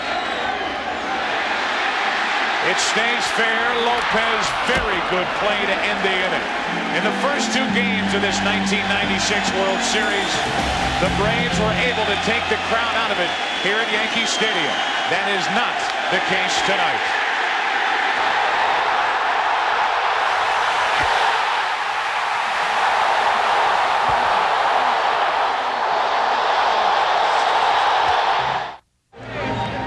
Evidently something happening to Mariano Duncan during that bottom of the 3rd inning. He heads out. And we're going to need a new second baseman. Maybe Billy Crystal will play second base for the Yankees. He'd love that. Guarantee you. Not so sure Joe Torre would like it very much, but Billy would dig it. So we're going to get an early look at Luis Sojo, and we will pass along exactly what happened to Mariano Duncan, who had a big at bat in that 3-run third inning. Sojo takes over. He's normally slated for later in the game as a defensive replacement you talked about earlier. But now here's Sojo on in the 4th inning. Evidently, when the Yankees went back out, while Key was warming up and the infielders were taking their ground balls and throws, he was hit in the mouth by a ball. That's the early word we get, and that's why Duncan has to leave here in Game 6. So mark Luis Sojo down on your scorecard, batting 8th, playing second base. And Mariano Duncan finished for the rest of the night. Looked like Chipper Jones might have asked Joe Girardi what happened. They were trying to figure out themselves what happened with Mariano Duncan. Chipper Jones will lead it off, then McGriff and Lopez. Big inning for Atlanta as they try to get back into this game. 3-0 Yankees in ball 1 from Jimmy Key. It's a huge inning for Jimmy Key and the Yankees. If you can put up a 0 after your team has scored some runs, it goes a long way towards keeping your team mentally in the ball game. Braves have the right guys coming up to do something about that 3-0 score. There's ball 2, and it's 2-0 on Jones.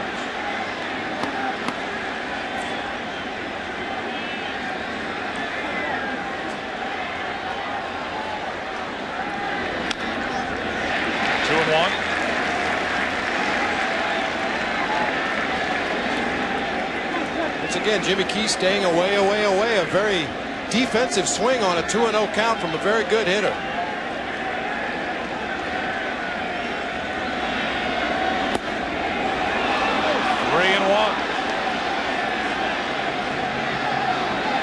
Chipper Jones trying to get on base somehow, some way to get it started for Atlanta here in the 4th. Into left center field, not well hit. Strawberry there, 1 away.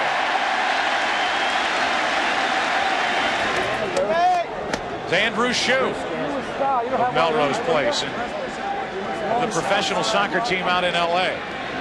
With wife Jennifer checking out the action here in Game 6. Here is Fred McGriff with 1 out, nobody on. McGriff grounded out. For the shortstop Jeter, his first time up. Again, Key falls behind, 2-0. We talked in the opening about how important it was for Jimmy Key to get ahead of the hitters. 10 first pitch balls, 13 first pitch strikes so far. To first and just foul. To correct myself, 10 first pitch balls, 3 first pitch strikes, and he's gotten away with it. You wouldn't want to continue that trend throughout the ball game. Just hooks foul. And the count 2-1. 1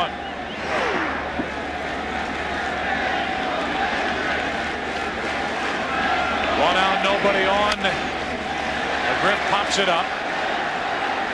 He'll get back and out of play. And it's a 2-2 count.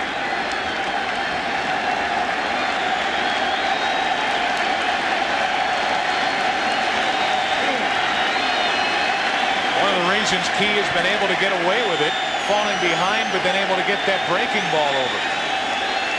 That's how he got Grissom with a runner at second last inning. Now the 2-2 to McGriff. Full count.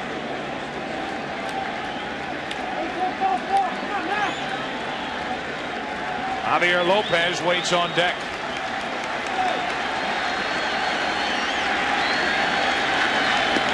A 1-out walk, and the second walk issued tonight by Jimmy Key.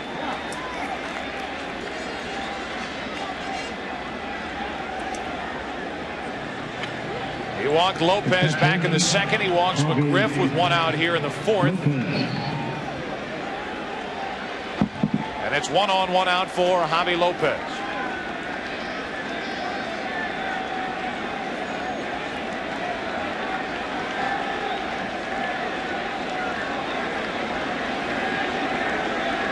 Lopez only 3 hits in this World Series. takes a strike.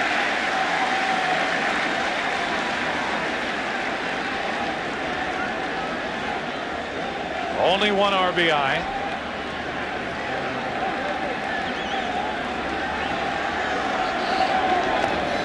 One and one.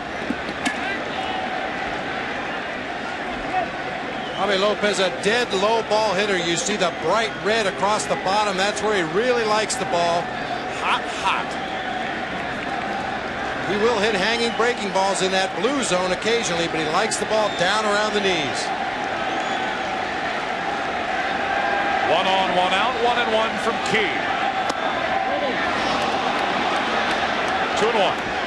Most low ball hitters are good breaking ball hitters because most breaking balls, to be effective, have to be down in the zone.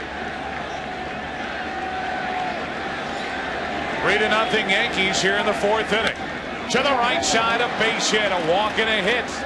And the Braves have a rally cooking here in the 4th inning.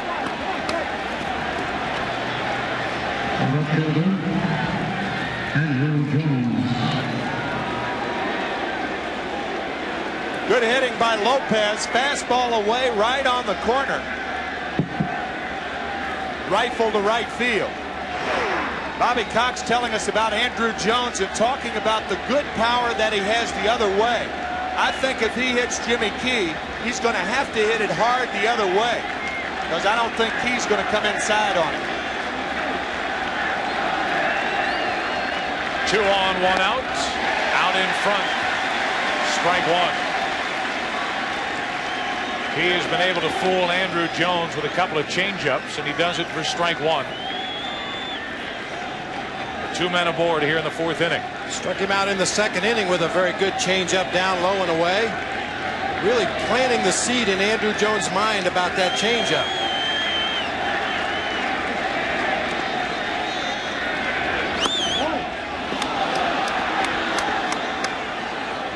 One ball, 1 strike. Jimmy Smits is here. Yeah, that's what I thought he was doing. They're all out. Waiting to see if the Yankees can wrap it up in 6 games. Braves have it working here in the 4th inning. It's 2 and 1 on Andrew Jones. And we have yet to see a pitch come inside to Andrew during this at bat. May get the breaking ball here if he's consistent with the other right-handed hitters.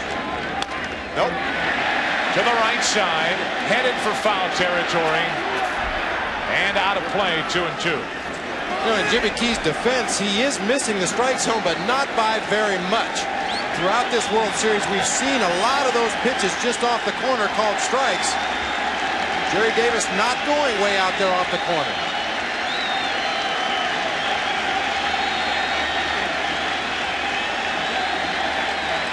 Now 2 and 2 on the rookie, the 19-year-old Andrew Jones. A walk to McGriff, a hit by Lopez.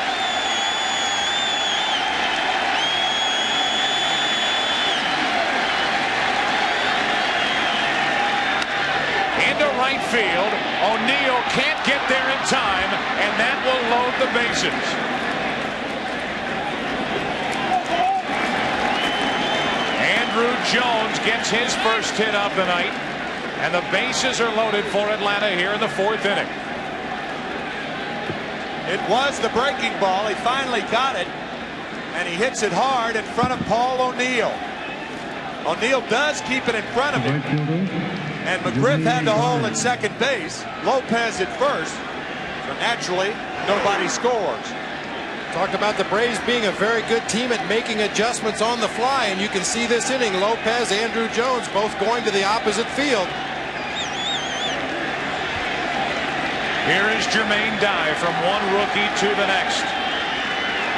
Dye lined to right his first time up. Bases loaded, 1 out. Into right field, down the line, trouble if it's fair. It is just out of play for strike one.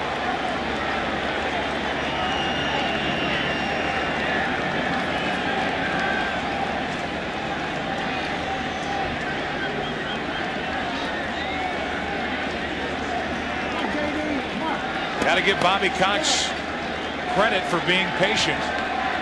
He stayed with these rookies throughout, especially against left-handed pitching.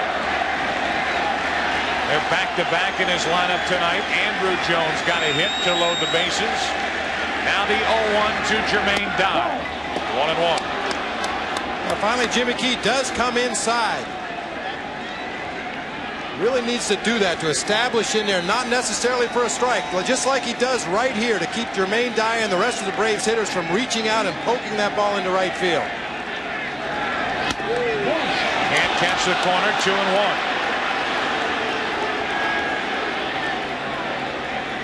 Our Fox box, top left-hand corner of your screen. The bases loaded with Braves, McGriff, Lopez, and Jones. 1 out in the inning, and Jermaine Dye ahead of the count. 2-1. 3-1. Jimmy Key is staying stubborn. Borrowing from Tommy Glavine's theory of staying stubborn. David Weathers up and throwing. Ideal hitting situation here. 3-1 pitch. That will force home a run.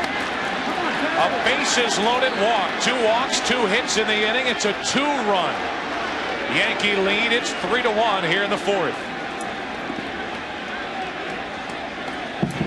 But it appears Jimmy Key is really staying away right through the count against the Braves hitter, not willing to challenge anybody.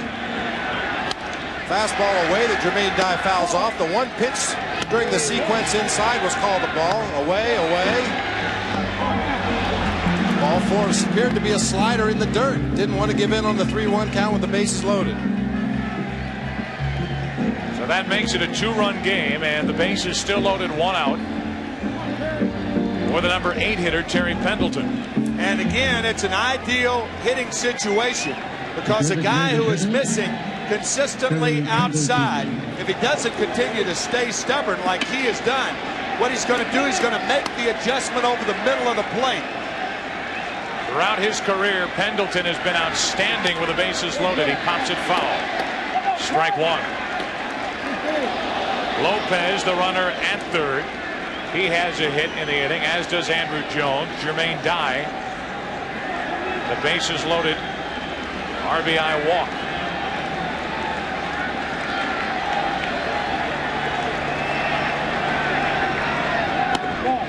One and one from Jimmy Key. Bases loaded. Terry Pendleton in his career, a .335 hitter with 4 grand slams. Jimmy Key has not given up a grand slam in his career. And again outside. 2-1. And he probably won't unless he gets the ball in the strike zone.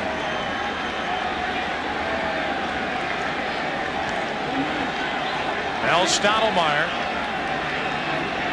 watching Key on 2-1, miss again outside. It's 3-1.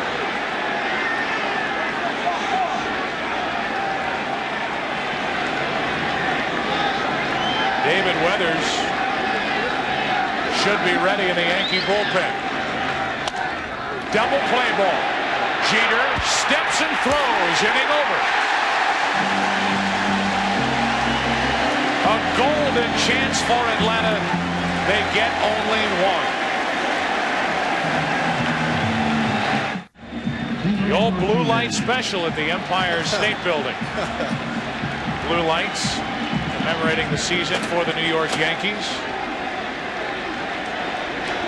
We get into the bottom of the 4th inning, and the Yankees up 3 games to 2. Lead 3-1 as Tino Martinez looks at a ball from Maddux.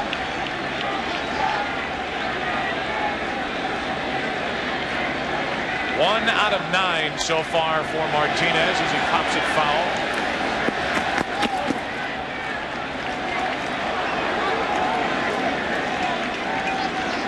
One guy we have not talked about in this series is Don Mattingly, who retired from the Yankees last year, an icon in this city, and probably nobody on either team to begin the 1996 season was under more pressure than Tino Martinez. Hard to replace a guy like Mattingly.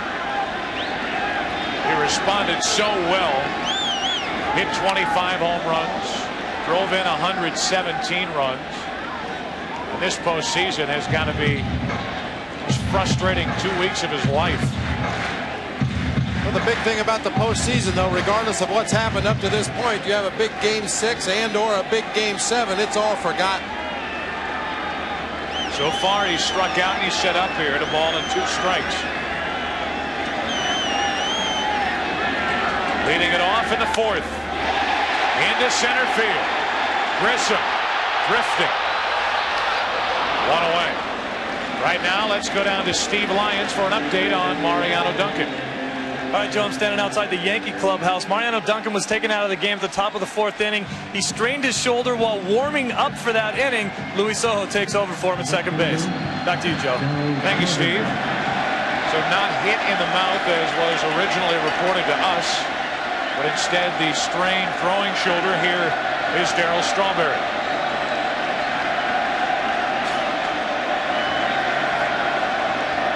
Grounded out to first, his first time up, and he takes a ball from Maddux. There's that little cut fastball, almost like a little baby slider. Usually after he throws that, he comes back with the sinker inside off the plate.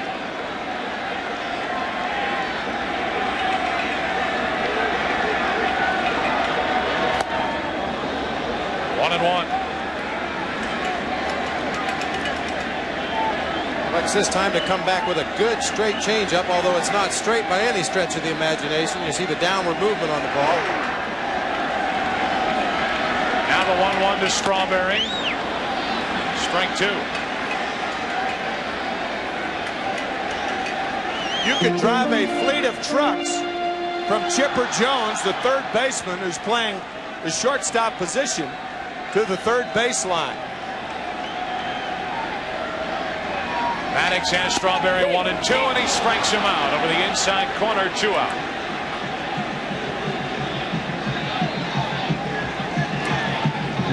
Maddux first pitch, little cut fastball inside just off the corner, comes back with the changeup to get the swinging strike.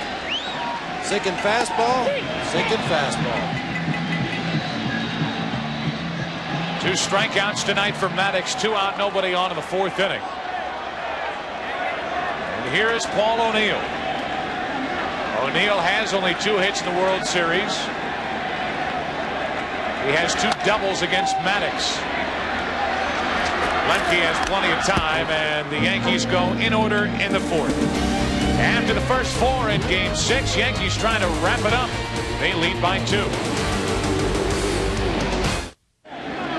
Atlanta trails by 2 after the first 4 innings here in Game 6. It will be the number 9 hitter Blauser, then back to the top of the lineup. Grissom and Lemke against Jimmy Key. Ball 1 from Key to Blauser, who doubled his first time up. Big scoring chance for the Braves in the 4th inning. They had scored 1, had the bases loaded, 1 out, and a 3-1 count on Pendleton. Grounded into the easy inning-ending 6-3 double play. And what could have been overlooked is in the 3rd inning, Pendleton on an error, and then Joe Girardi appeared to have pitched out. It was an odd pitch out, but he was nailed at second base before the Blauser double. 2-0 on Blauser here in the 5th inning. There's a strike, 2-1.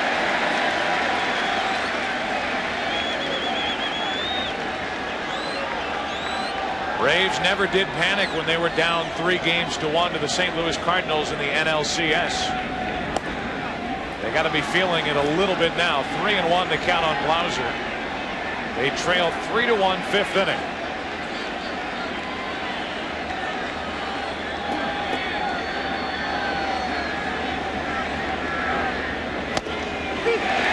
Full count.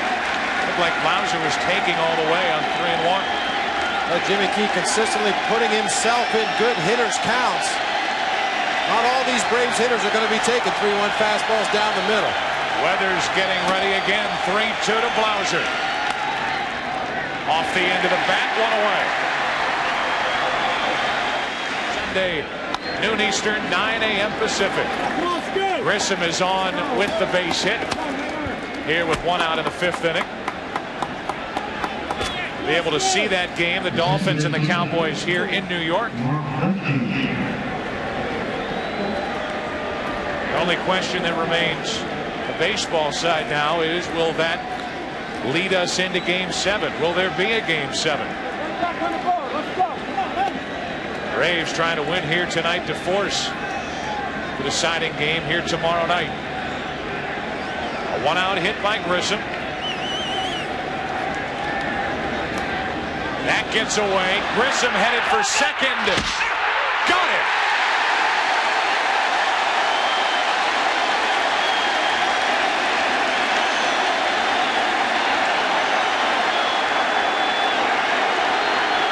It was a great play by Joe Girardi, but I think Marquise Grissom was safe at second base. Matter of fact, I don't even think it was close. Looked like a high tag, and it looked like his foot was on the bag. Trying to be restrained there by first base umpire Jim Evans. Pat Corrales, the first base coach.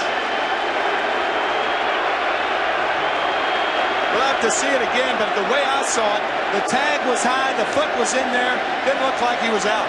Great athletic play by Joe Girardi as his right foot slides out from under him as he makes the throw, still gets it on target, obviously safe at second base. It's a bad call right there. Straight in slide. Unless he tagged him in his left arm going down.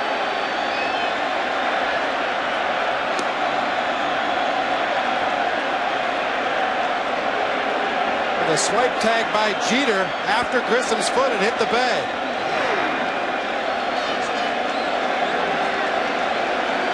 Amazing that Girardi could make it even close. Yeah, it was. Off his back foot.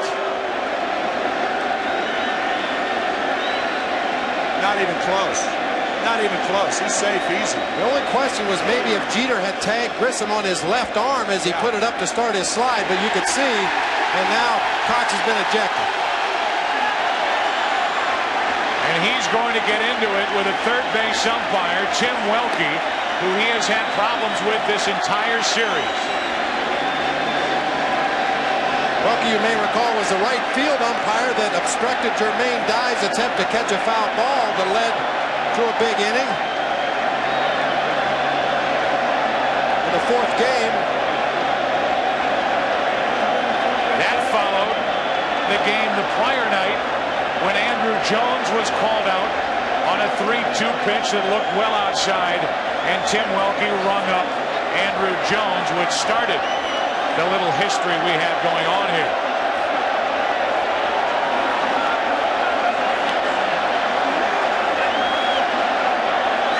The last manager that I can remember that was run from a World Series game was Whitey Herzog back in 1985 in Game 7.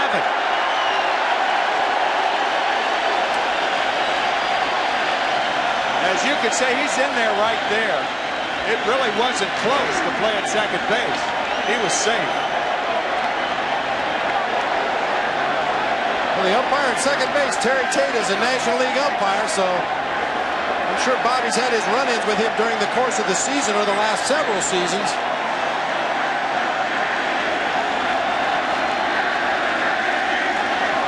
But it was Welke who ejected it. As Cox was walking by, who knows what was said. But it was Welke who bounced it. Now Lemke flies to center. So after the long layoff, Keith throws one pitch in the top of the fifth inning is history. Yankees bat, they lead by 2.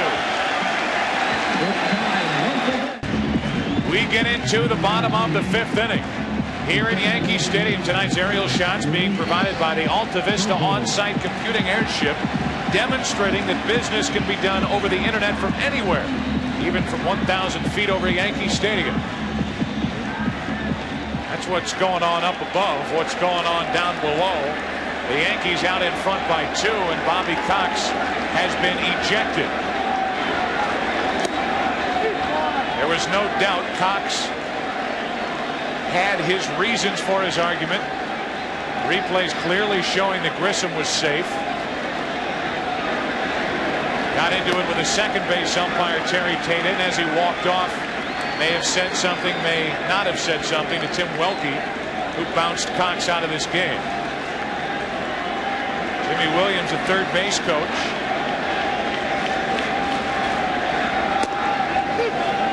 Sure, it will be a consortium between Jimmy Williams, Jim Beecham, and Leo Mazzoni over on that Braves dugout bench. Maybe Jim Beecham will make the pitching changes. Jimmy Williams has had prior managing experience. So has Pat Corrales. Here's Soho with his fly ball to right for Jermaine Dye. Fitting that Dye would catch that fly ball off the bat of Soho. This is the second incident between Bobby Cox and Tim Welke, the umpire, who was down the right field line in the way of Jermaine Dye. That was with Derek Jeter at the plate, who would later single, which led to a 3-run 6th inning in that crazy Game 4 in which the Yankees came back to win it 8-6 in 10 innings. The previous night it was a 3-2 pitch with Welke behind the plate, where Andrew Jones was called out on a breaking ball from John Wetland. 1 out, nobody on, and Joe Girardi with a count of 1-1. Well, the good news for Bobby Cox, after a shaky third inning when Maddux was getting everything up in the strike zone and the Yankee hitters were wailing away on him, he now seems to have found the zone again. Off the end of the bat into shallow left, and that's going to fall in for a hit. Girardi 2 for 2. Came in 0 for 7 in the World Series.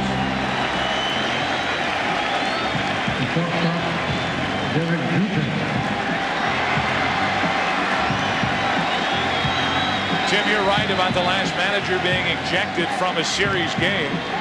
Whitey Herzog in Game 7, the 1985 World Series with Kansas City. Bobby Cox is now the 6th manager to be ejected from a series game. 1 on, 1 out for Derek Jeter, who combined with Girardi in that 3-run 3rd inning for the Yankees. Jeter an RBI single, a stolen base, and a run scored. And again, a running situation right here. Girardi stays put as Jeter looks at ball 1. What managers try to do, they try to run the count favorable to the hitter to disallow the pitch out. Very few managers or catchers will pitch out on a 1-0 count or a 2-1 count. Girardi a fast runner, Jeter a contact hitter. And a check on Girardi. Coming up in the 9th inning, Tim, Bob and I will award today's Chevrolet Player of the Game.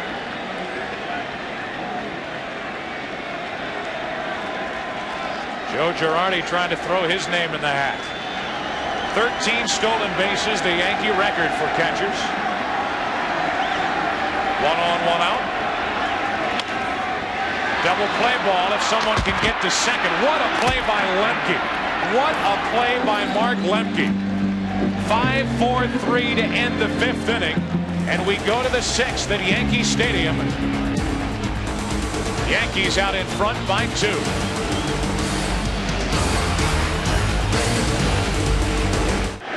This is why this was a spectacular play by Mark Lemke, because of the distance he had to cover on a ball that was hit hard to Chipper Jones with 2 guys who could run, one that hit it and one that was on first. What a play.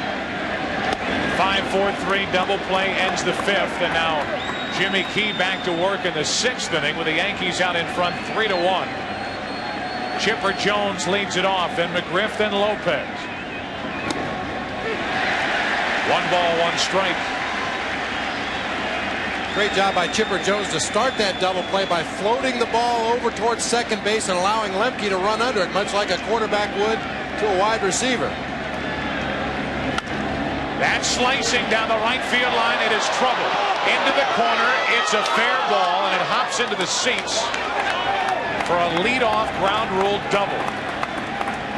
Exactly what the Atlanta Braves needed to start the 6th inning. And speaking of floating, that's what Chipper Jones to that sinker does to that sinker, going low and away. He hits it down the right field line, much the same as his double against Jimmy Key in Game 2. But we've already seen David Weathers getting ready for the Yankees out of their bullpen.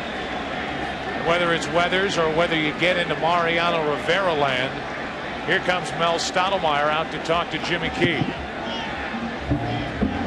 If Joe Torre and Mel Stottlemyre stick to their regimen, they would use Dave Weathers to hopefully get out of the 6th inning and then bring Rivera in to start the 7th. Weathers is the one that for the 3rd time in the last 2 innings is getting ready out in the Yankee bullpen. Rivera is much more effective to start an inning. If he comes into the ballgame with runners on base, he's very susceptible to the stolen base. So for that reason alone, I'm sure David Weathers is cranking it up in a hurry. So a leadoff double from Chipper Jones. Here's McGriff, who was grounded out, walked, and scored.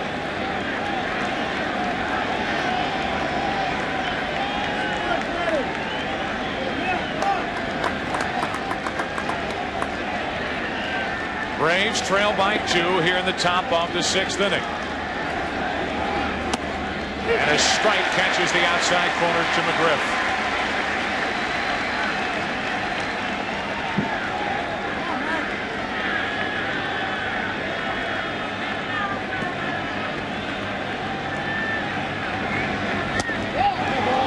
Just low, 1 ball, 1 strike.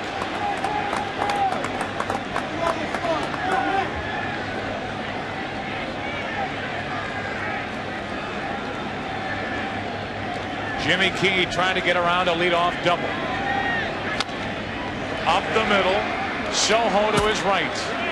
Jones to 3rd with 1 out. And that's going to be the last hitter faced tonight by Jimmy Key.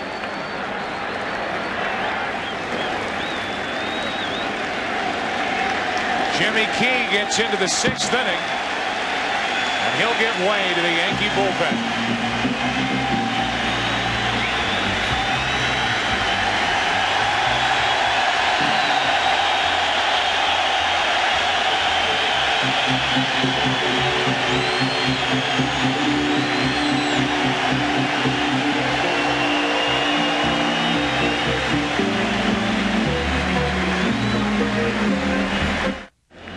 Our Aflac trivia question, not supplied by the folks at Aflac. Instead, the Honorable George E. Pataki, Governor of the state of New York, asks which New York Yankee holds the longest hitting streak in the World Series. It's our Aflac trivia question. Think about that as Jimmy Key thinks about his 5 1/3 innings here tonight as he gives way to the Yankee bullpen. And first, it's David Weathers. Runner at 3rd, 1 out. Chipper Jones aboard for Javi Lopez. And a strike over the inside corner. Weathers facing Javier Lopez in game 4 in the 5th inning with 2 on. He struck him out primarily on low fastballs. A deadline pickup by the Yankees, and he's had a very good postseason. And he's quickly 0-2 on Lopez. Weathers is a sinker slider guy. Everything he throws is hard. He's not really going to change speeds very much. Very aggressive, comes right at the hitters.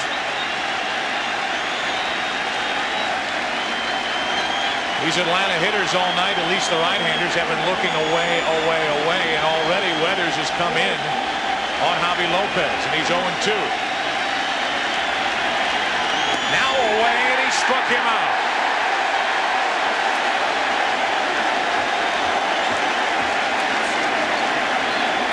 He really set Javier Lopez up well with the fastball inside. Fastball inside, fouled away, off the plate away. Fine job by David Weathers. With 3 pitches, he does away with Javier Lopez. Now a runner at 3rd, 2 out. And it takes a hit for Atlanta to climb closer. It's Andrew Jones. Inside again for ball 1. Well, through the first 5 1/3 against Jimmy Key, the Braves hitters only had to worry about the outside corner and whether a pitch was a strike or a ball. Weathers enters the game and immediately starts working both sides of the plate. Completely different look.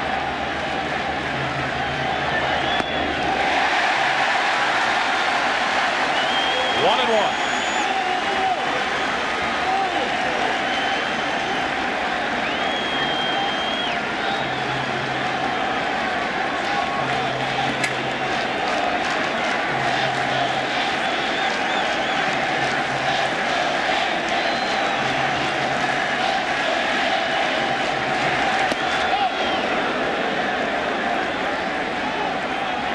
Two balls and a strike on Andrew Jones, who is singled and struck out tonight. Graham Lloyd, the left-hander. Jeff Nelson, the right-hander, getting ready for the Yankees in their pen.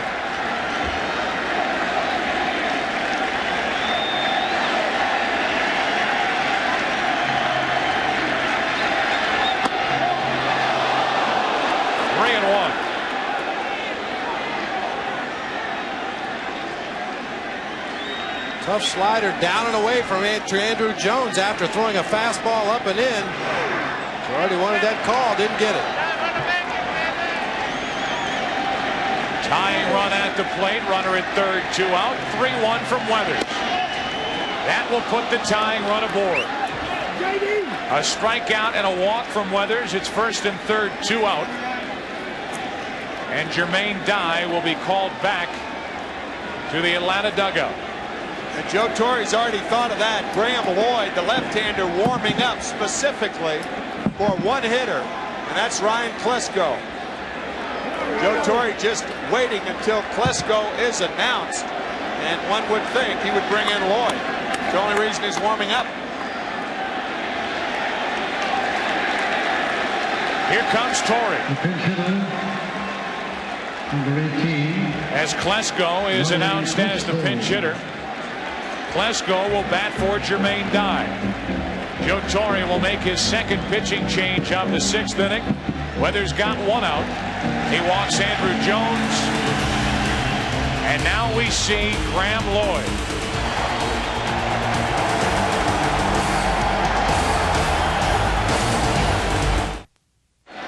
Joe Torre on his way out to take out David Weathers, checking with home plate umpire right there. Jerry Davis making sure Klesko was announced before he made the move.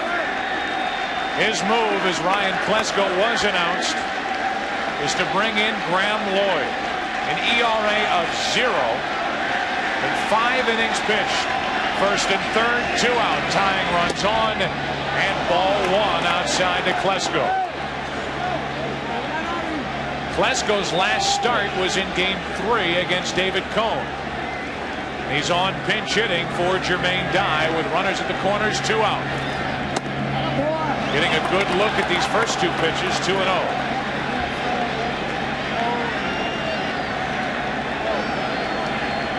Let's do it. Typical left-handed power hitter, down and in and up and out over the plate, and he can pull that pitch away from him. Gets under it, pops it up. Klesko in this series is 0 for 3 against Graham Lloyd.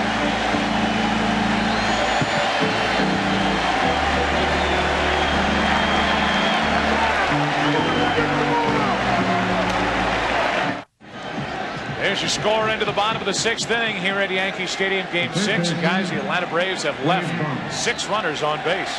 Ryan Klesko pinch hitting for Jermaine Dye, and Graham Lloyd coming in. He has not allowed a base runner in this series. What a remarkable job from the guy down under. Maddux back to work in the bottom of the 6th inning, dealing with Boggs. And a count 0-2. Klesko stays in the game. He's in playing left field, and that moves Andrew Jones from left to right. So he had to deal with the fans in the left field bleachers, and now he meets some new friends out in right.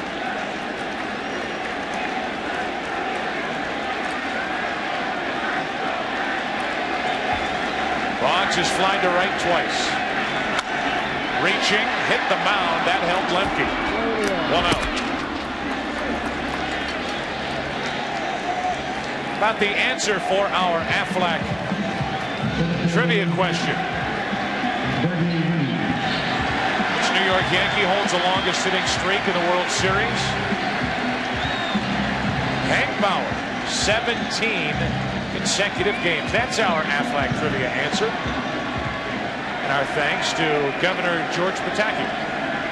He submitted that question. So I guess he knew the answer, too. I would hope so. Yeah. 1 out, nobody on. Bernie Williams looks at the ball low. That's not fair asking trivia questions if you don't know the answer.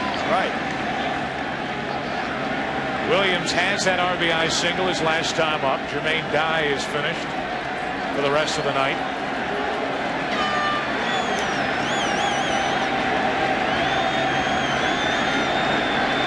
Maddux has had that one bad inning. 1-1 on Williams. Maddux back in that 3-run third inning allowed a leadoff double to Paul O'Neill. Duncan moved the runner over. There's Rivera getting ready. An RBI triple by Joe Girardi. He scored on a hit by Jeter, who stole second. He scored on a hit by Williams. 1 out, nobody on. Williams, that's down the left field line. Trouble. Klesko on the run is there for the second out of the inning.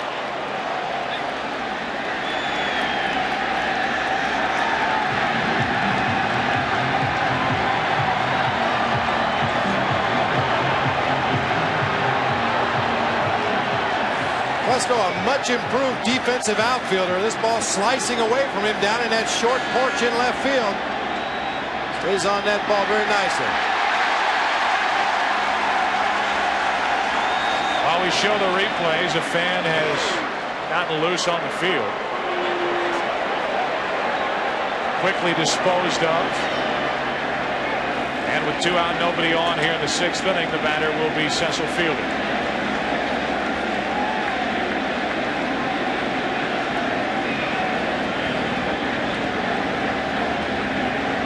All the security guards go back to their posts. Security guards have been going through 2-a-days to get ready for tonight's game. And you just hope that that one fan doesn't trigger the domino effect, literally. 2 out, nobody on here in the 6th inning. Cecil Fielder waits the night for Maddux as opposed to game 2. The only column that matters to Maddux is that run category, and he's allowed 3 as he's worked here tonight, none through 8 innings in game 2.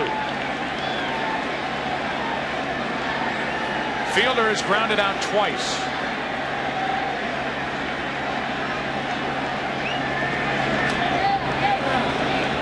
One and one.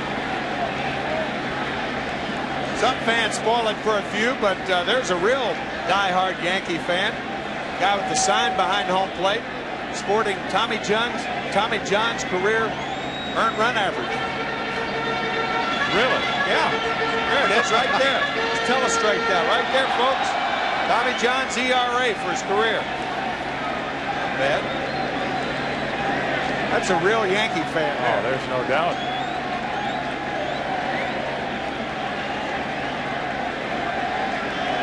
Scary that you would know that.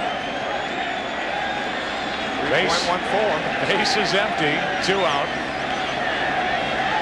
Fielder's grounded out twice. Hanging breaking ball into left, right to Klesko. He fields it on a hop.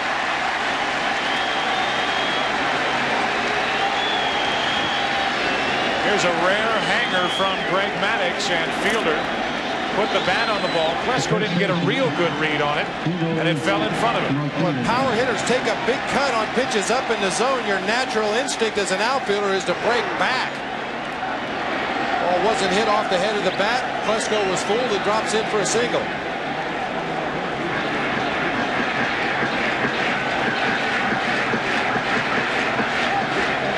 Now Tino Martinez. 1 for 10 in this series.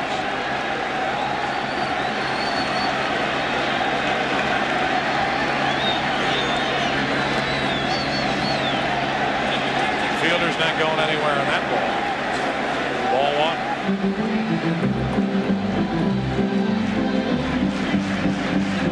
1. Good time for the duck dance, I guess. 1 on, 2 out.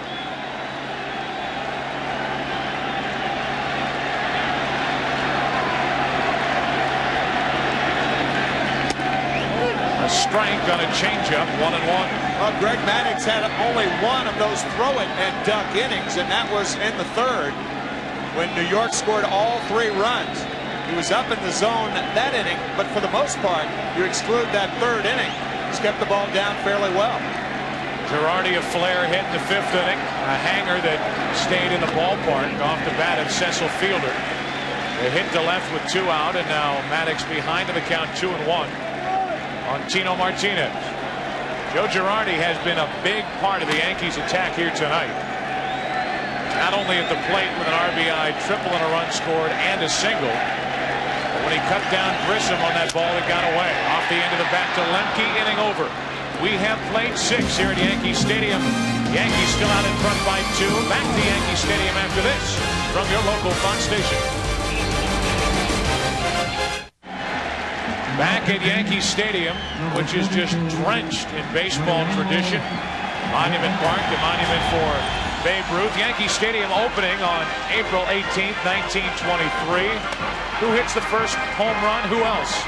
Babe Ruth. Yankees were in the Polo Grounds before coming to Yankee Stadium. They played here since 1923.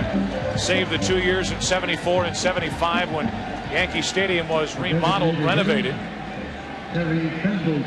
Quite a home field advantage for these Yankees, who have not been taking advantage of the home field up until now. They lead 3-1 into the 7th inning. New third baseman Charlie Hayes, new pitcher Mariano Rivera. 7th inning, 3-1 New York, and a ball to Terry Pendleton leading off. Terry by far the key at bat for the Braves so far after Atlanta broke through with a bases loaded RBI walk to Jermaine Dye in the 4th inning. He had a count of 3-1 with the bases loaded and grounded into the inning ending rally killing double play. 2-0 from Rivera.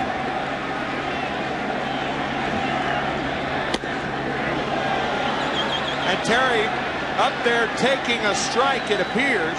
That's because the Braves are trailing by 2 runs, not 1.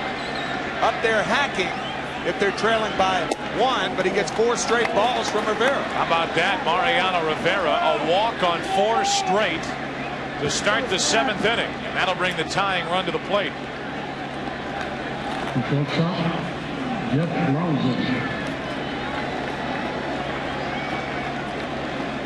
So Rivera comes on after Graham Lloyd went a 1/3 of an inning, getting Klesko to pop up with 2 on, 2 out to end the top of the 6th. Weathers a 1/3 of an inning. Struck out 1, walked 1.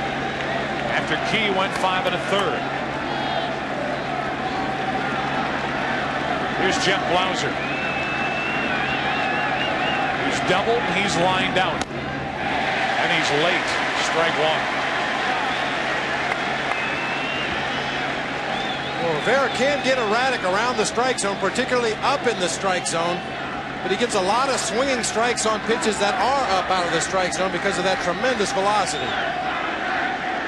10 postseason appearances, that ERA around a half, 4th lowest all time, and he's 0-2 on Blauser.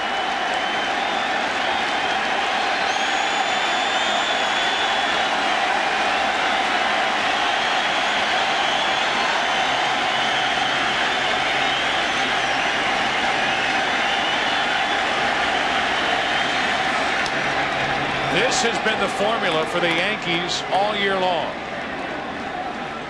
You get a start from whoever, Pettit, Key, Cone, it doesn't matter. You have a lead. You hand it over to Rivera for the 7th and 8th. You hand it over to Wetland for the 9th.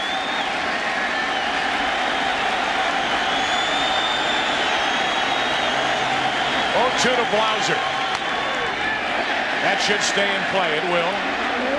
Behind second for Soho. 1 out.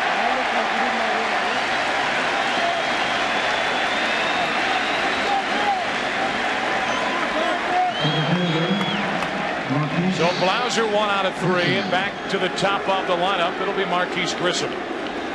I think one of the reasons that Mariano Rivera is so successful is he throws hard, sure, but there are a lot of pitchers in the major leagues that throw as hard as Rivera. but none have the nice, easy motion before the exploding fastball. Strike one on Grissom.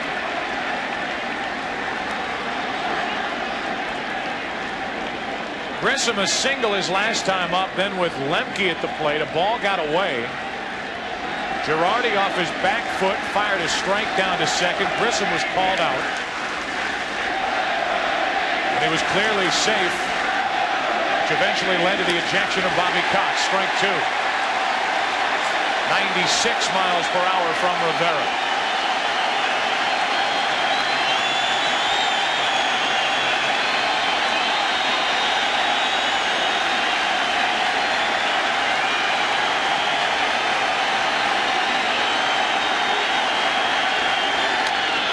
Double play ball, maybe.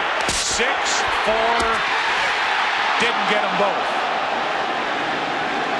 The force out 6-4. Now Joe Torre will put up a mild argument at first base. But I think it's the same as we talked about a couple of innings ago. Soho just had too far to go because he was playing so far in the hole on the right side that he couldn't turn two. He knew he didn't have much time, so he tried to throw on the move. As his foot hits the bag, he tries to jump and throw all in one motion. Makes a nice play to get rid of the ball. Tino Martinez with a good dig. Looked like he beat him. As we showed you with Lemke in the 5th inning, covering a lot of ground, Soho had to do it, and they couldn't get Grissom with his speed. Now Lemke comes up empty, strike one. You notice since those 4 straight balls to open the inning to Terry Pendleton, he has not thrown one in the last 2+ hitters. His idea of a waist pitch is one waist high.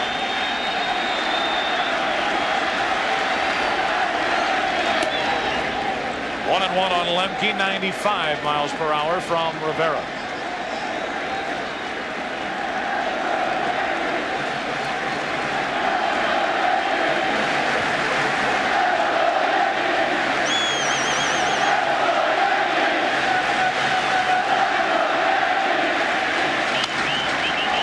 Center field. Bernie Williams is there. Top of the 7th inning, over. Time is running out on the Braves, and right now Rivera holds the clock.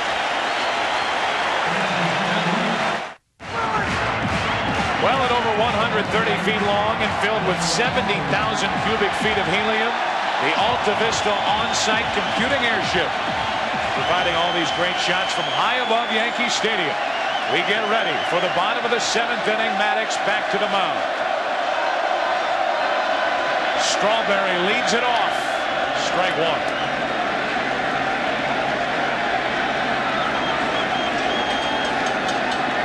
It will be Strawberry, O'Neill, and Soho for the Yankees here in the 7th.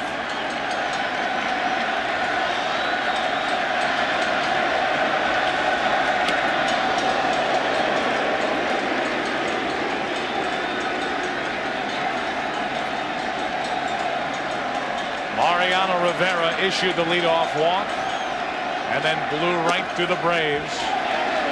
Blauser, Grissom, and Lemke. Now 2-1 from Maddux on Strawberry.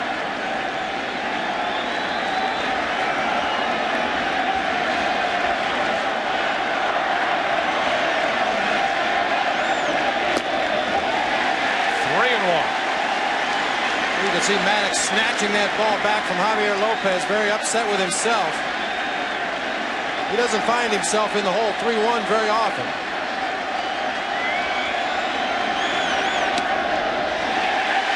And a walk to Strawberry to start the 7th.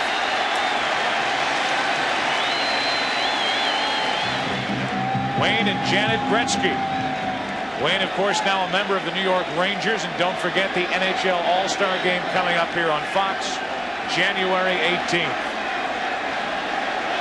1 on, nobody out for Paul O'Neill. The great one. And as far as every baseball fan knows, Greg Maddux is the great one as far as pitching is concerned. Give you an idea, he walked Strawberry to lead off the inning. That's only the second batter to lead off the inning in his last 261 innings, including postseason. O'Neill shoots one foul.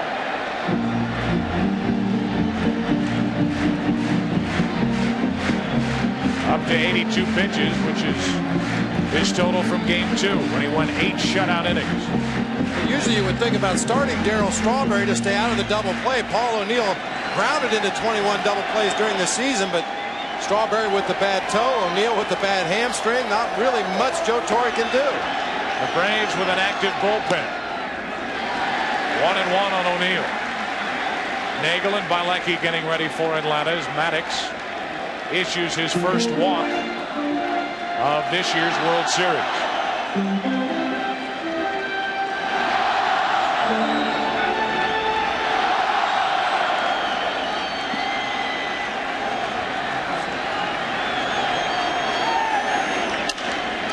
Broken bat, ground ball to McGriff. 3-6-3 for the double play here in the 7th. Bob, it looked to me like Darryl Strawberry took off and then stopped. He did right there. O'Neill breaks his bat. An easy double play by Fred McGriff, a 3-6-3. And as you mentioned, Bob, that neither runs well, but there's that fake break by Strawberry. I wonder if he missed the sign. See Strawberry going out of his way to try to break up that double play.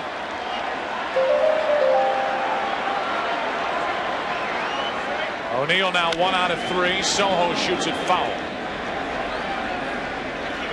Luis has a hit and an RBI in this series, 2 overall in the World Series, but his RBI hit came in that 5-2 win for the Yankees in Game 3 in Atlanta.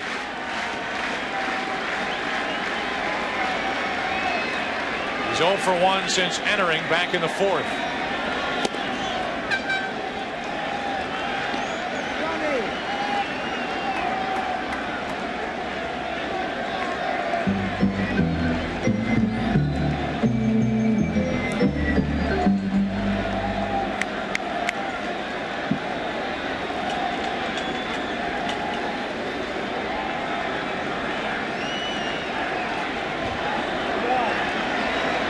Nobody on.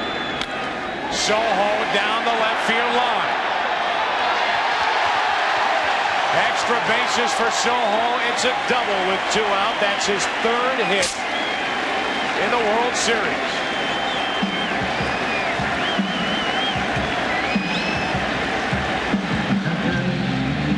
Soho in the game as a defensive replacement, although tonight, because Mariano Duncan was injured, one thing they have in common is they like to go up there and swing that bat. Neither guy's going to get cheated.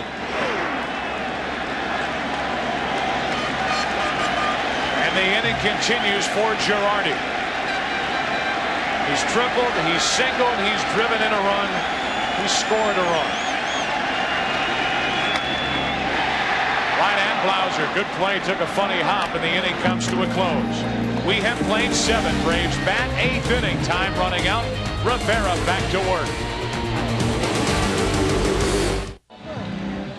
Well, along with our producer, John Filippelli, director Bill Webb, Joe Buck, Tim McCarver, Bob Brenly back at you. We are ready for the 8th inning. Girardi has had a big night, as has Derek Jeter. Bernie Williams drove in the 3rd run in that 3-run 3rd inning. Jermaine Dye, a bases-loaded walk for the only Atlanta RBI. And Bobby Cox was ejected from the game back in the 5th inning after arguing a call at second base. Grissom was called out. Replay showed he was safe. Chipper Jones leads it off against Rivera, and he hits the first pitch into center. 8th inning, 1 pitch, 1 out.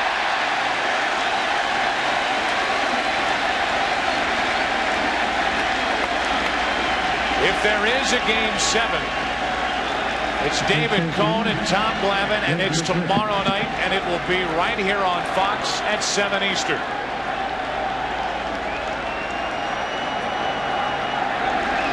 The Braves hope to put on those sanitary socks one more time in 1996. Yankees trying to wrap up their first World Championship since 1978.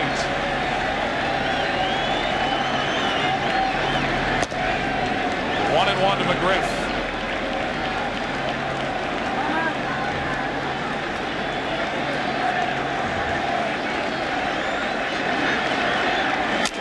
Broken bat, back up the middle, Jeter. 2 out. There is a huge difference in the late innings being in front by 2 runs as opposed to 1 run. The third baseman and the first baseman are off the line. The outfield doesn't have to play extra deep to guard against an extra base hit. You're looking at a conventional defense now with the Yankees up by 2. 2 out, nobody on. Yankees happy Rivera didn't offer it that ball back up the middle with his bare hand. Lopez, strike 1. A walk, a single, a strikeout for Javi. NLCS MVP. Only 4 hits in the World Series. 1-1. What a run it's been for the Atlanta Braves through the 90s.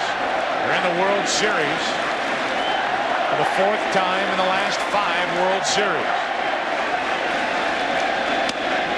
Strike 2 on Lopez. We're in the 8th inning. Rivera trying to get it to the 9th inning, and John Wetland.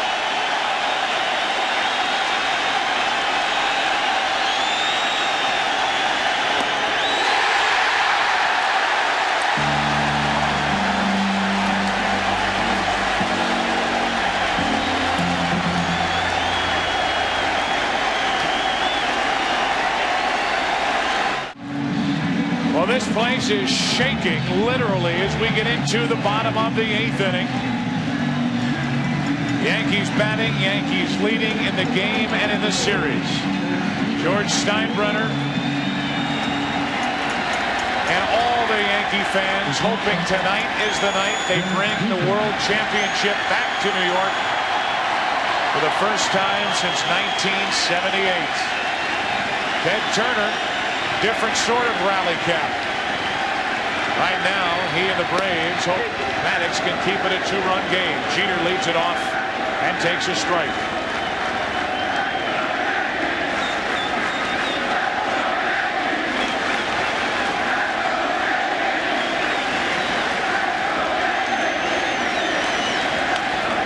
Good pitch in on the hands, 0-2.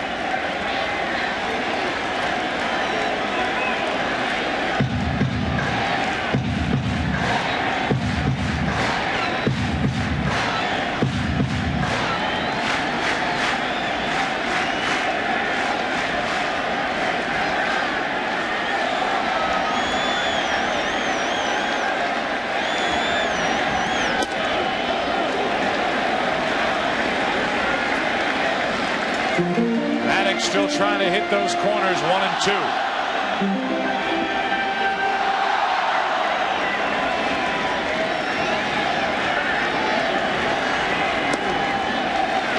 2 and 2. Well, and Jerry Davis, the home plate umpire, has been very consistent tonight. He didn't give it to Jimmy Key. He's not giving it to Greg Maddux.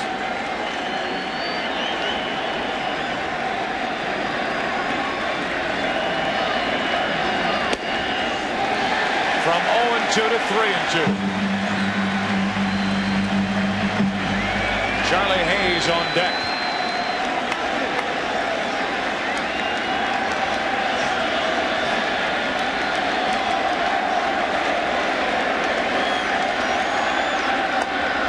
One away here in the bottom of the 8th inning as Maddux strikes out his 3rd. Well, if the Yankees hang on and win, coming up after the game, the NASDAQ postgame show, followed in New York by bonus coverage during the Channel 5 News, and we'll be here with additional interviews and analysis on the Fox News channel. That is if the Yankees hang on. 3 more big outs coming for Atlanta. Charlie Hayes digs in for the first time tonight. Boggs was 0 for 3 while he was in there. Mariano Duncan had to leave with a strained throwing shoulder back in the 4th. He's back out and watching.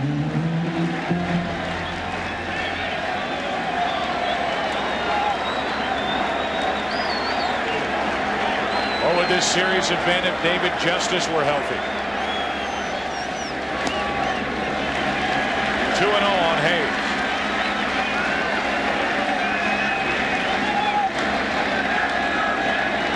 Andy Pettitte, the game of his life in Game 5 on Thursday night in Atlanta. 2-1 on Hayes. Laritz's, the swing of his life in Game 4 on Wednesday night in Atlanta. The game-tying 3-run home run in the 8th inning.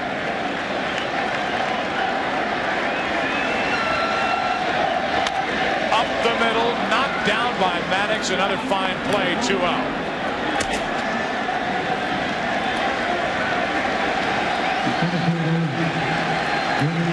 That's why he wins 7 Gold Gloves. Just a great awareness on the mound. A lot of pitchers would be fooled by balls hit back through the box, either thinking they're hit harder than they are or slower than they really are. Maddux always seems to have that glove in a good position to make the play. What a postseason and series it's been for Graham Lloyd. What a weapon against this Atlanta lineup. 2 out, nobody on. Bernie Williams, strike 1. The entire Yankee bullpen had a great World Series. Graham Lloyd, first and foremost, neutralizing those lefties in the Braves lineup. Since Game 1, that Yankee bullpen has allowed only 2 earned runs. And have had plenty of work. 1-1 on Williams. Bob Watson put all of this together. His first year as Yankee general manager.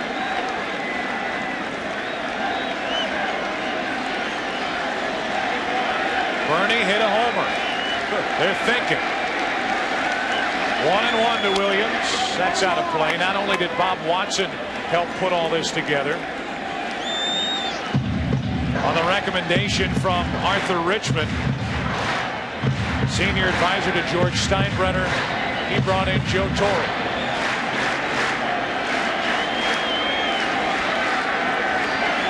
Doc Gooden back in New York. 2 out, nobody on, and Williams steps out. Matter of fact, Joe Torre was interviewed for the general manager's job, turned it down, and a week later accepted the manager's job of the Yankees. 2-2.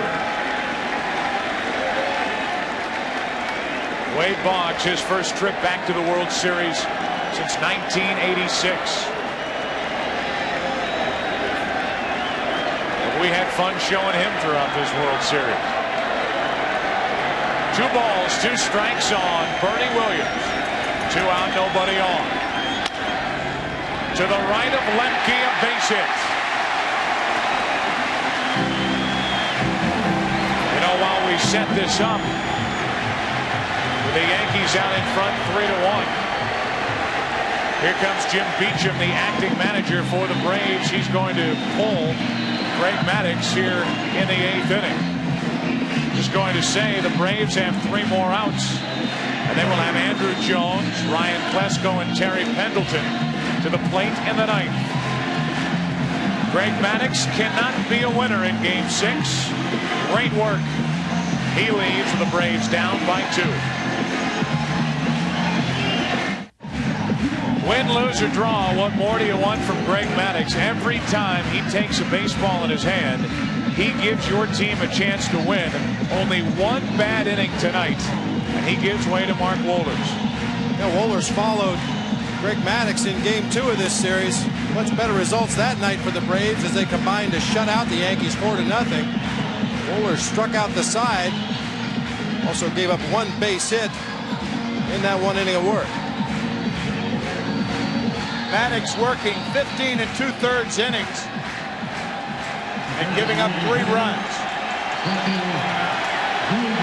Cannot be a winner tonight.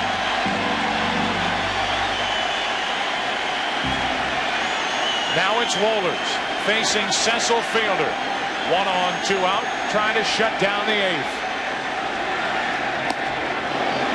That's too much to handle upstairs. Strike one. Now, a power pitcher like Wohlers does not have a good move to first base. Bernie Williams with 17 stolen bases on the year. This is a good time to run, even though you do have the power hitter at the plate. There he goes. Strike two, no throw, stolen base, Bernie Williams.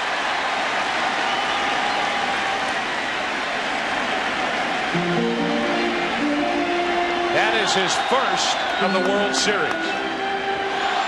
Big lead, big jump. After that, just tremendous speed. Great athlete, Bernie Williams. And that high leg kick of Mark Wohlers. All power pitchers have that big leg kick. Runner at second, 2 out, and the 0-2 to Fielder. Just fighting it off to stay alive. Still 0-2.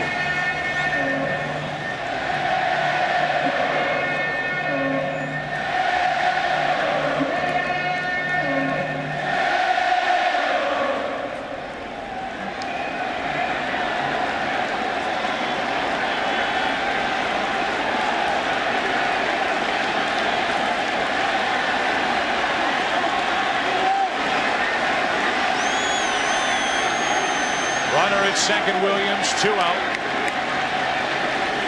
And an 0-2 count on Cecil Fielder.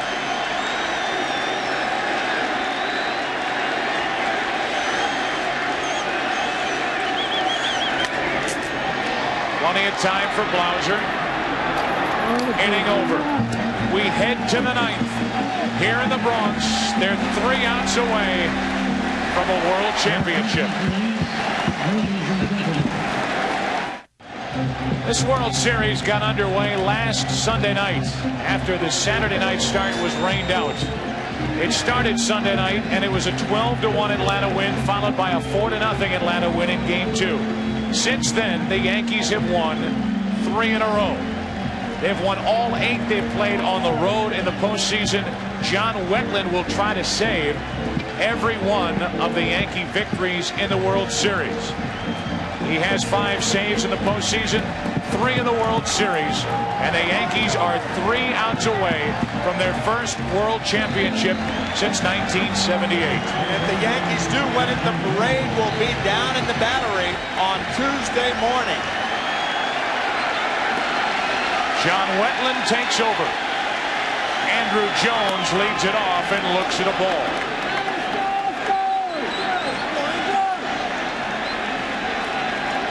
Andy Pettitte was praying in Game 5. He's back at it in Game 6. 1-1.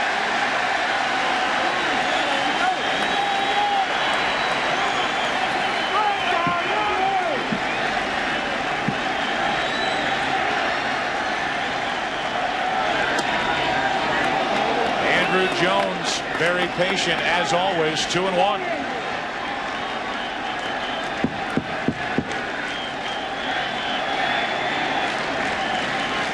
Glasgow will follow, and then Pendleton. 2-2.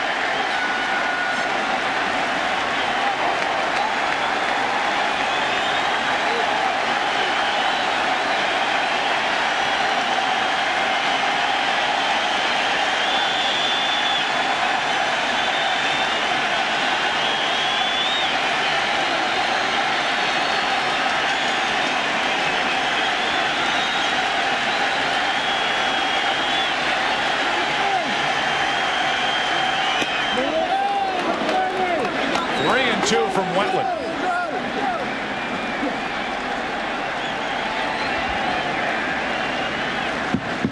Wetland can hit a wild streak, and he's 3-2 on Andrew Jones, who has swung the bat only once in this at bat.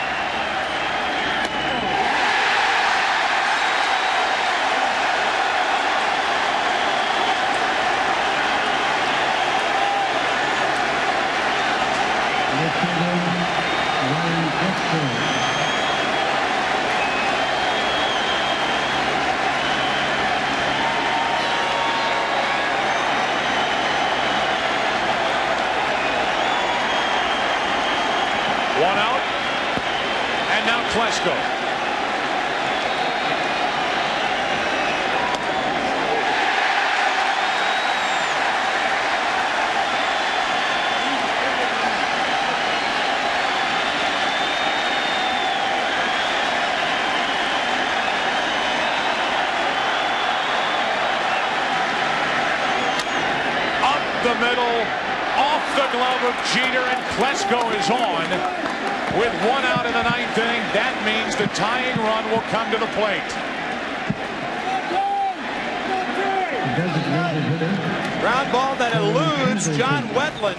He can't make the pivot and bring the glove to the right-hand side. As a result, Jeter's forced to field the ball, and Klesko has an infield hit. The Yankees certainly not guilty of counting their money while still at the table. 1 on, 1 out for Terry Pendleton. He's reached on an error, grounded into a double play, and walked.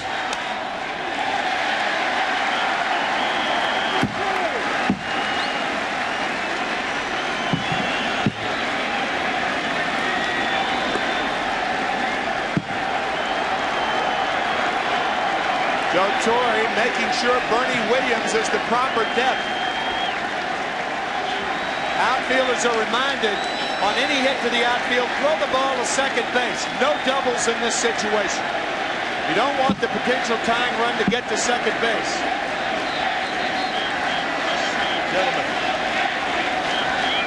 Gentlemen, look who's on deck. Louis Polonia, waiting for an opportunity to redeem himself. This a long way from over. Something got loose down the left field line. That was the reason for the delay. 1 on, 1 out. Pendleton. Strike 2.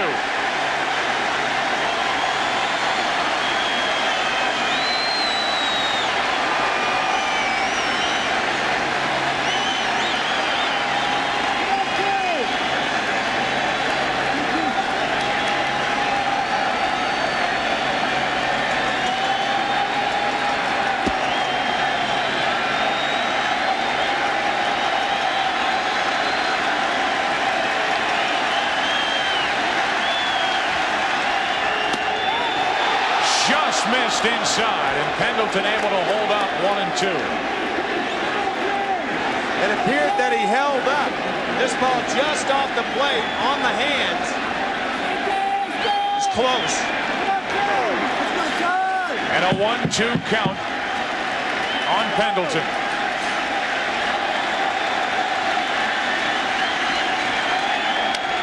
Into right field, that's a hit.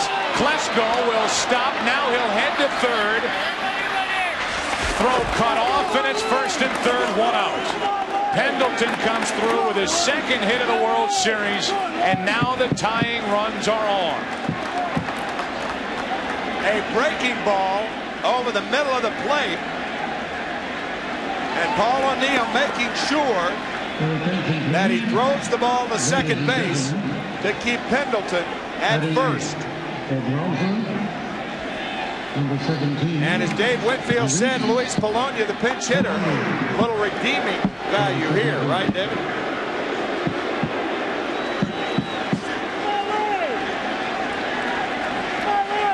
Back-to-back singles after the strikeout.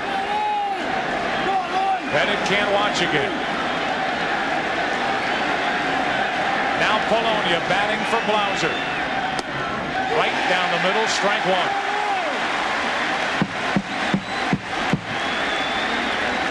Jose Cardinale in the game the other night, part of the reasons, or one of the reasons, that the Yankees, there's Cardinale right there, moves the outfielders around.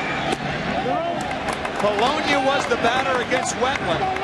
8 straight fastballs, and Cardinale moves O'Neill into right center field. That was one of the reasons that O'Neill got to the ball, hit by Polonia. First and third, 1 out. Tying runs on for the Braves. Strike 2.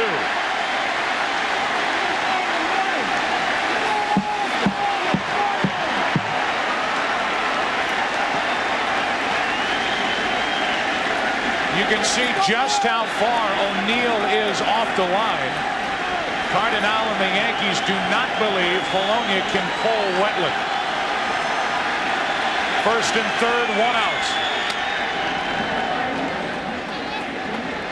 So with that in mind, you don't throw him a breaking ball like you throw Pendleton, because the breaking ball is the pitch that you can get around on. And if Wetland's pitching to the defense now, he'll continue to throw one fastball after another.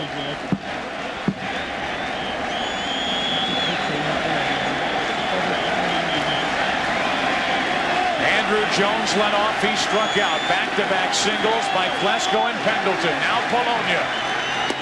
2 out.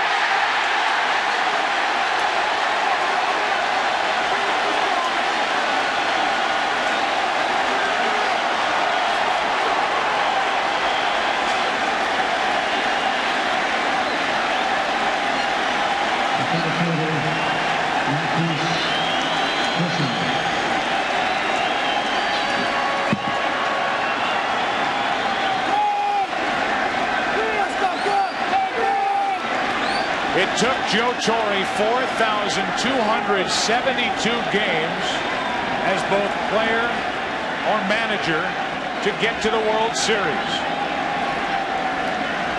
Rafael Belliard will come in and pinch run for Pendleton. That's the tying run at first. Joe Torre and the Yankees are now 1 out away from the Yankees' 23rd World Championship. It's Wetland and Grissom. To the right side and through. A base hit. In to score is Klesko. Belliard will stop at second, and now one more hit could pull the Braves back even. 3 singles in the inning, and it's a 1-run game.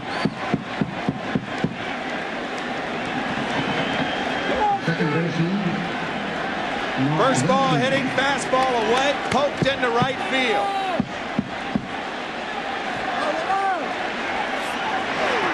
Two more hits tonight for Grissom, 12 in this World Series. Now it's first and second, 2 out for Lemke. Strike 1. There are a lot of guys the Yankees would rather see up there than Mark Lemke. A career 300 hitter in World Series play.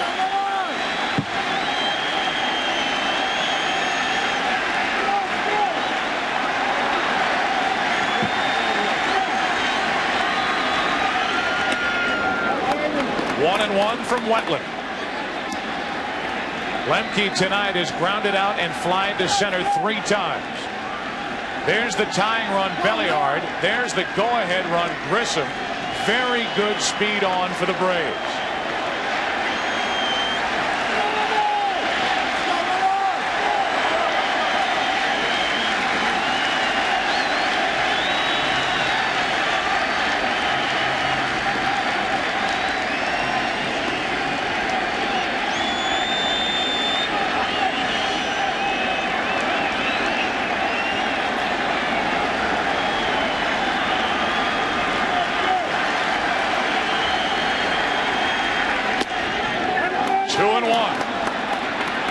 If Lemke can reach, Chipper Jones waits on deck.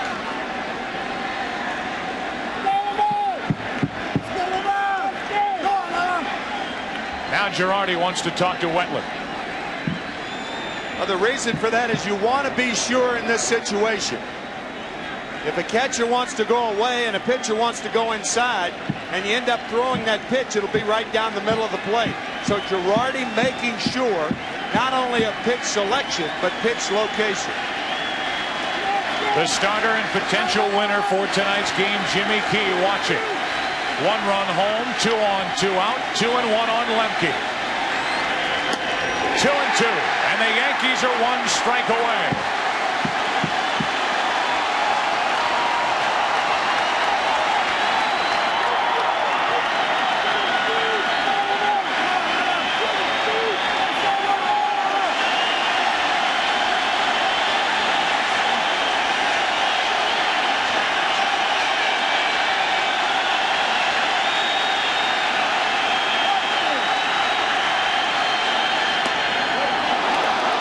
Full count, and that's important. Now the runners will go from first and second. Not only important that the runners will go, but the trail runner is the guy you're concerned about.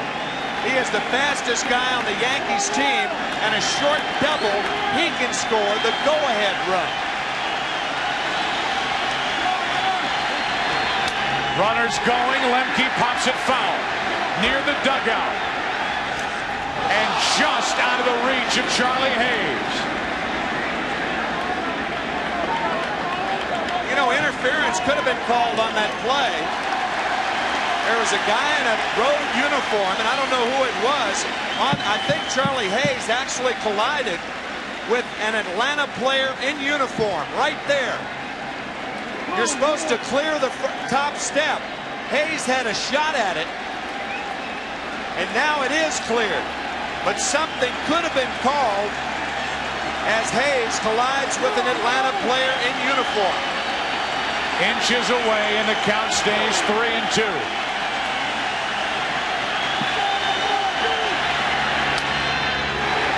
Another chance to the left side. Hayes waits. The Yankees are champions of baseball.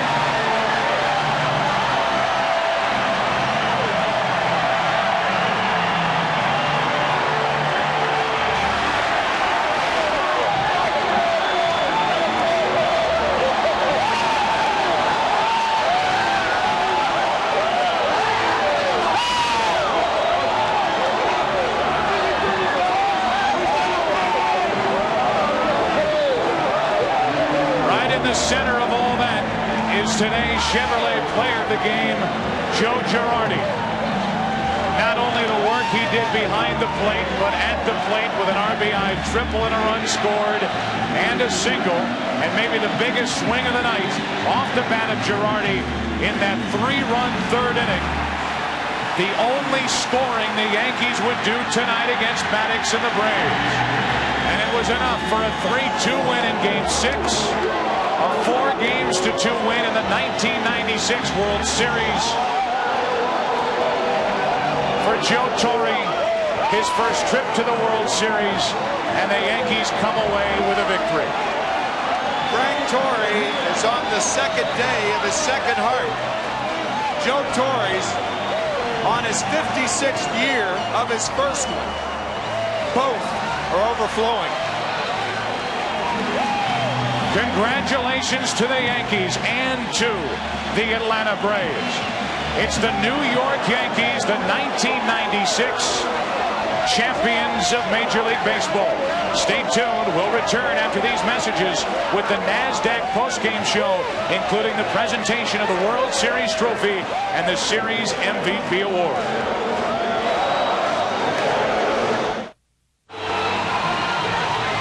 Welcome to our NASDAQ stock market post-game show. And congratulations to the New York Yankees. Yankee Stadium is lined with police on foot, mounted police, and the Yankees are just completing a victory lap. Heck, Wade Boggs still on horseback going around the field here at the stadium. That's one way to take a victory lap.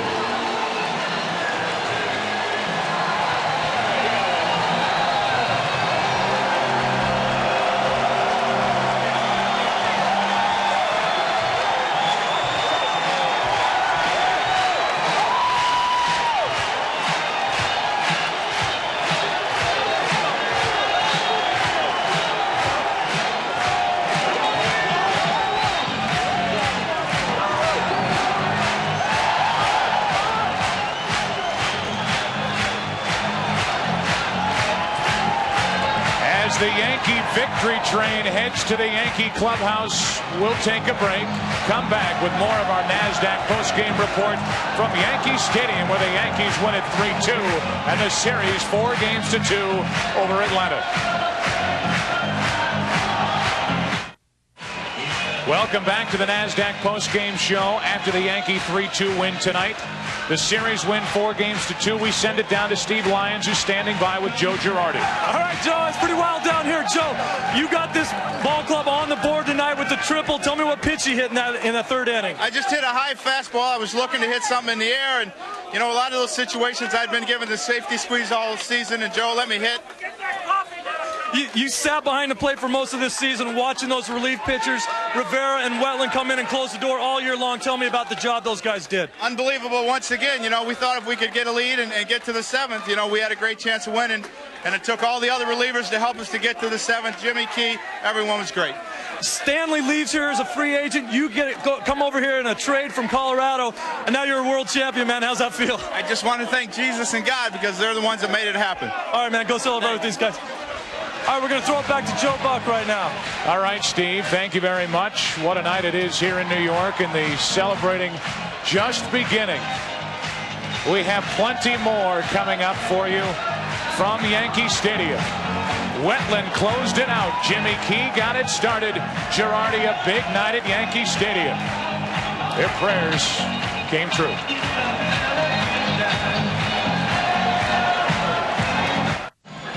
They just got finished stealing the bunting here at Yankee Stadium. As we continue on our NASDAQ postgame report, we send it back downstairs to Steve Lyons. All right, Joe, I'm standing with Darryl Strawberry. Straw, this is a long way from St. Paul in the Northern League, isn't it, man? Yes, it truly is. But first, I'd just like to give the honors to God for making this opportunity possible for me. And I just want to, thank Mr. Steinbrenner for giving me an opportunity to come back and join this New York Yankee ball club, and we have a chance to win the World Series. Tell me a little bit about the heart of this ball club. You're playing with a broken toe. O'Neill played hurt all year.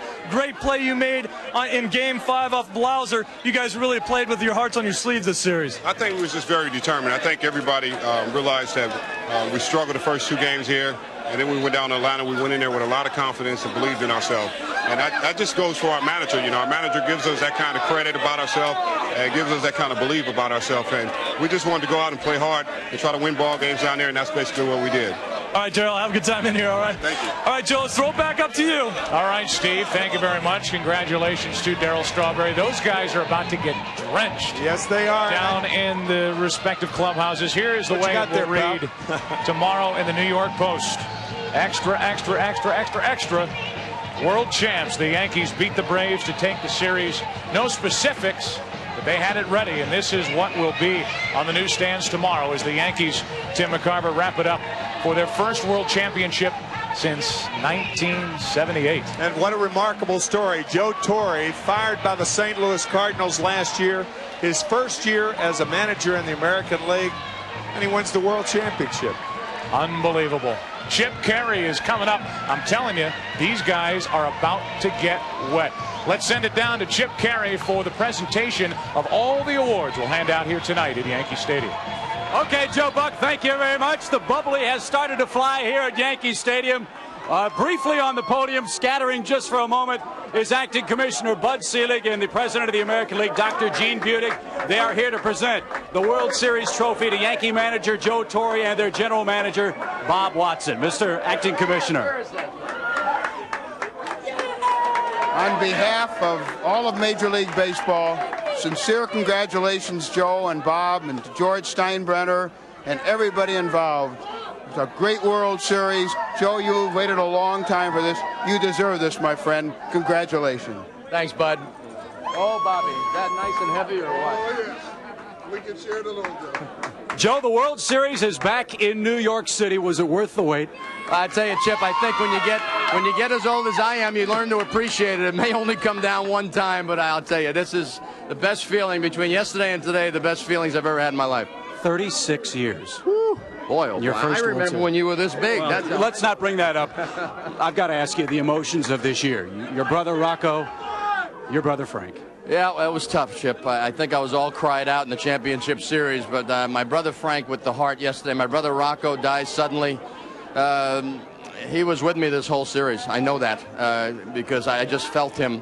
And my brother Frank, who was helping me manage right up to the last minute before he went under the knife, and I'm glad to report that he's doing well. I know he spoke to you and said, I've got my ring. you go get yours. How's that thing going to feel when you finally put it on? Wow, especially when it's the big one. You knew you were going to get a ring when you come to the World Series, but the one for the world champs is really special.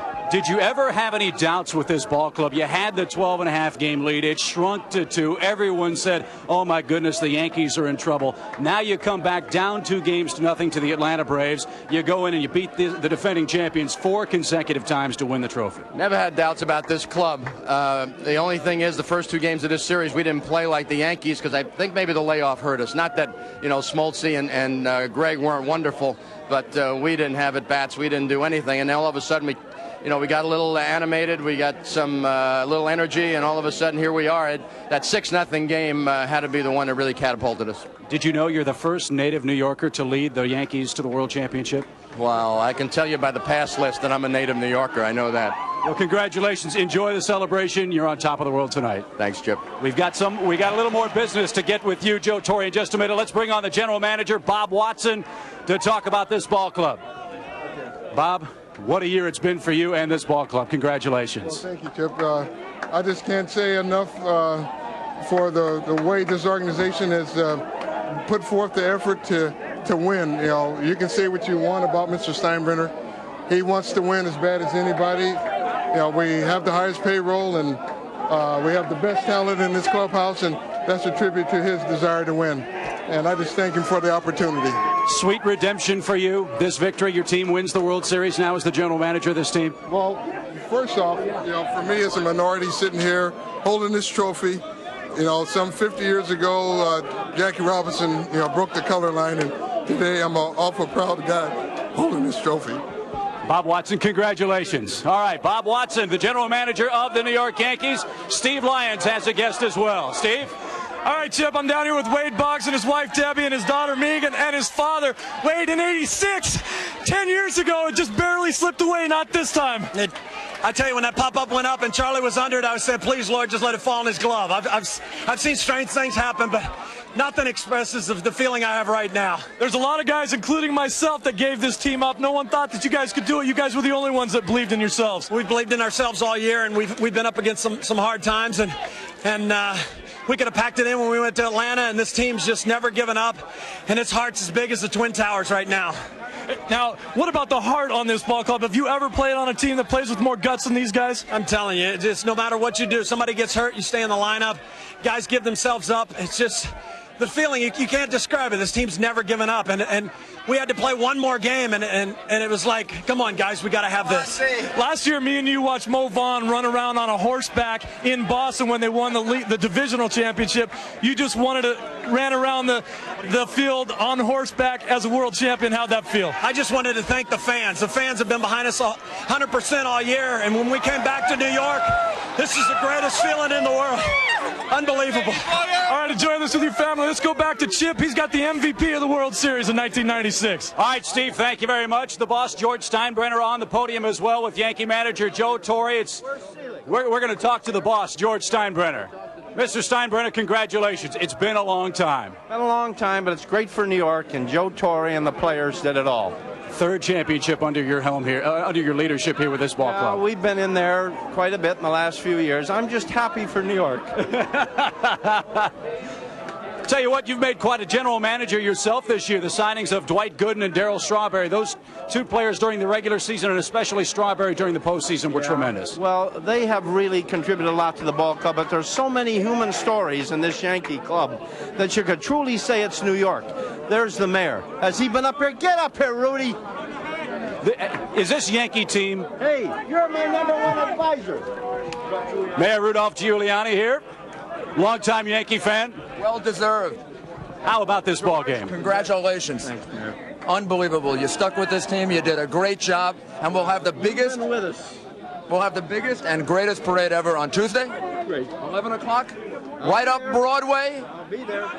3 million, 4 million. So the parade is on Tuesday. Let's hand out some more hardware. Time to introduce you to the World Series most valuable player. He's off to my right. He's Yankee closer John Wetland. He is the most valuable player of the 1996 World Series. Where's Joe Torre?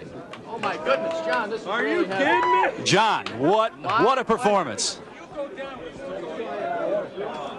John, every night John asks me, before he leaves the dugout for the bullpen, he says, "I'll see you later." I said, I always enjoy that. I said to him, and tonight was probably the most enjoyable night of my life, John, and you well deserved, and I can't tell you what you've meant to this ball club. Congratulations. Thank you, Joe. I'll tell you, I can't think of a better guy to win it for than Joe Torre and the Yankee organization. I'd like to thank my point man, Jesus Christ. I'd like to thank my wife for being a rock for me. And if it weren't for my teammates, I wouldn't even be seeing the field. So this trophy is dedicated to all my teammates. I appreciate their effort all year. Thank you very much. I got to ask you about the ninth inning tonight with all the marbles on the line for your ball club. The Braves sure made it interesting on you and the rest of these fans here in New York. Yes, I guess I have kind of a reputation for making some things interesting, but it's just, I don't know, I just reached back. Sometimes I didn't even know where the ball was going. I was so amped up tonight, and it worked out fine. You're known as a guy who's cool as a cucumber on the mound. You're standing right here shaking like there's an earthquake in this place. I feel like there's more to go or something. I can't believe this is it. But, boy, what an effort the entire club put forth this year, and I just appreciate all the fellas. John, quickly, it's hard to say that your bullpen was the secret weapon of this World Series, but you guys dominated. The Braves only scored 2 runs in the 7th, 8th, and 9th innings of the entire World Series. That's amazing. Yeah, I mean, how can anyone not be proud of them and the job that they did? And that's pretty much what I was getting at in terms of, sharing the glory with my teammates. Those guys got me in a position where I could get the ball in the 9th inning, and oh, man, this is absolute elation. I can't stop shaking. Well, you're the world champion. John Wetland, the MVP of the World Series. Congratulations. Thank you. All right, guys, upstairs, the scene here in this Yankee locker room, well, in a word, it's kind of wet. So let's send it back upstairs to Joe Buck and Tim McCarver, guys. All right, you didn't ask him about the hat. He put that old hat in the vault. It's ready for 1997. He had a new cap on. We'll be back here with more of the NASDAQ postgame report and with additional interviews and analysis on the Fox News Channel. Plenty more to come from Yankee Stadium as the Yankees wrap it up with a 3-2 win over Atlanta tonight.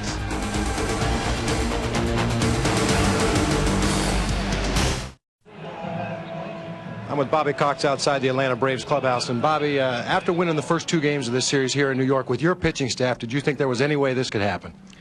Well, after going 2 up, you figure you're going to win 1 or 2 at home and maybe have to come back to New York. But our pitchers threw awfully well. We just we went up against some real good pitching ourselves, and Annie Pettit, I think, sort of set the stage for their staff after getting ripped here in New York, and they came right back and showed us what they were made out of. And actually, they contained us very well, but we contained them. But they got 1 more run than we did, Bob. And they're a fine ball club, and I'm very proud of the way Joe Torre has handled the ball club. If we had to lose, I don't mind losing to Joe Torre. He's a class act.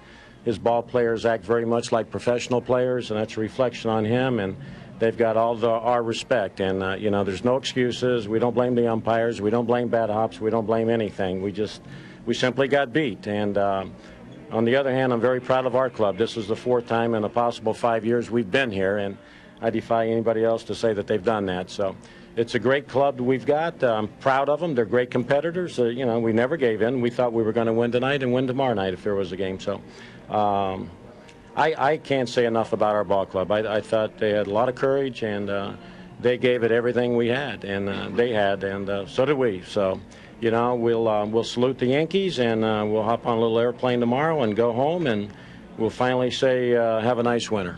Greg Maddux was typical Greg Maddux for the whole ball game except for 1 inning. Could you see anything that happened in that 3rd inning?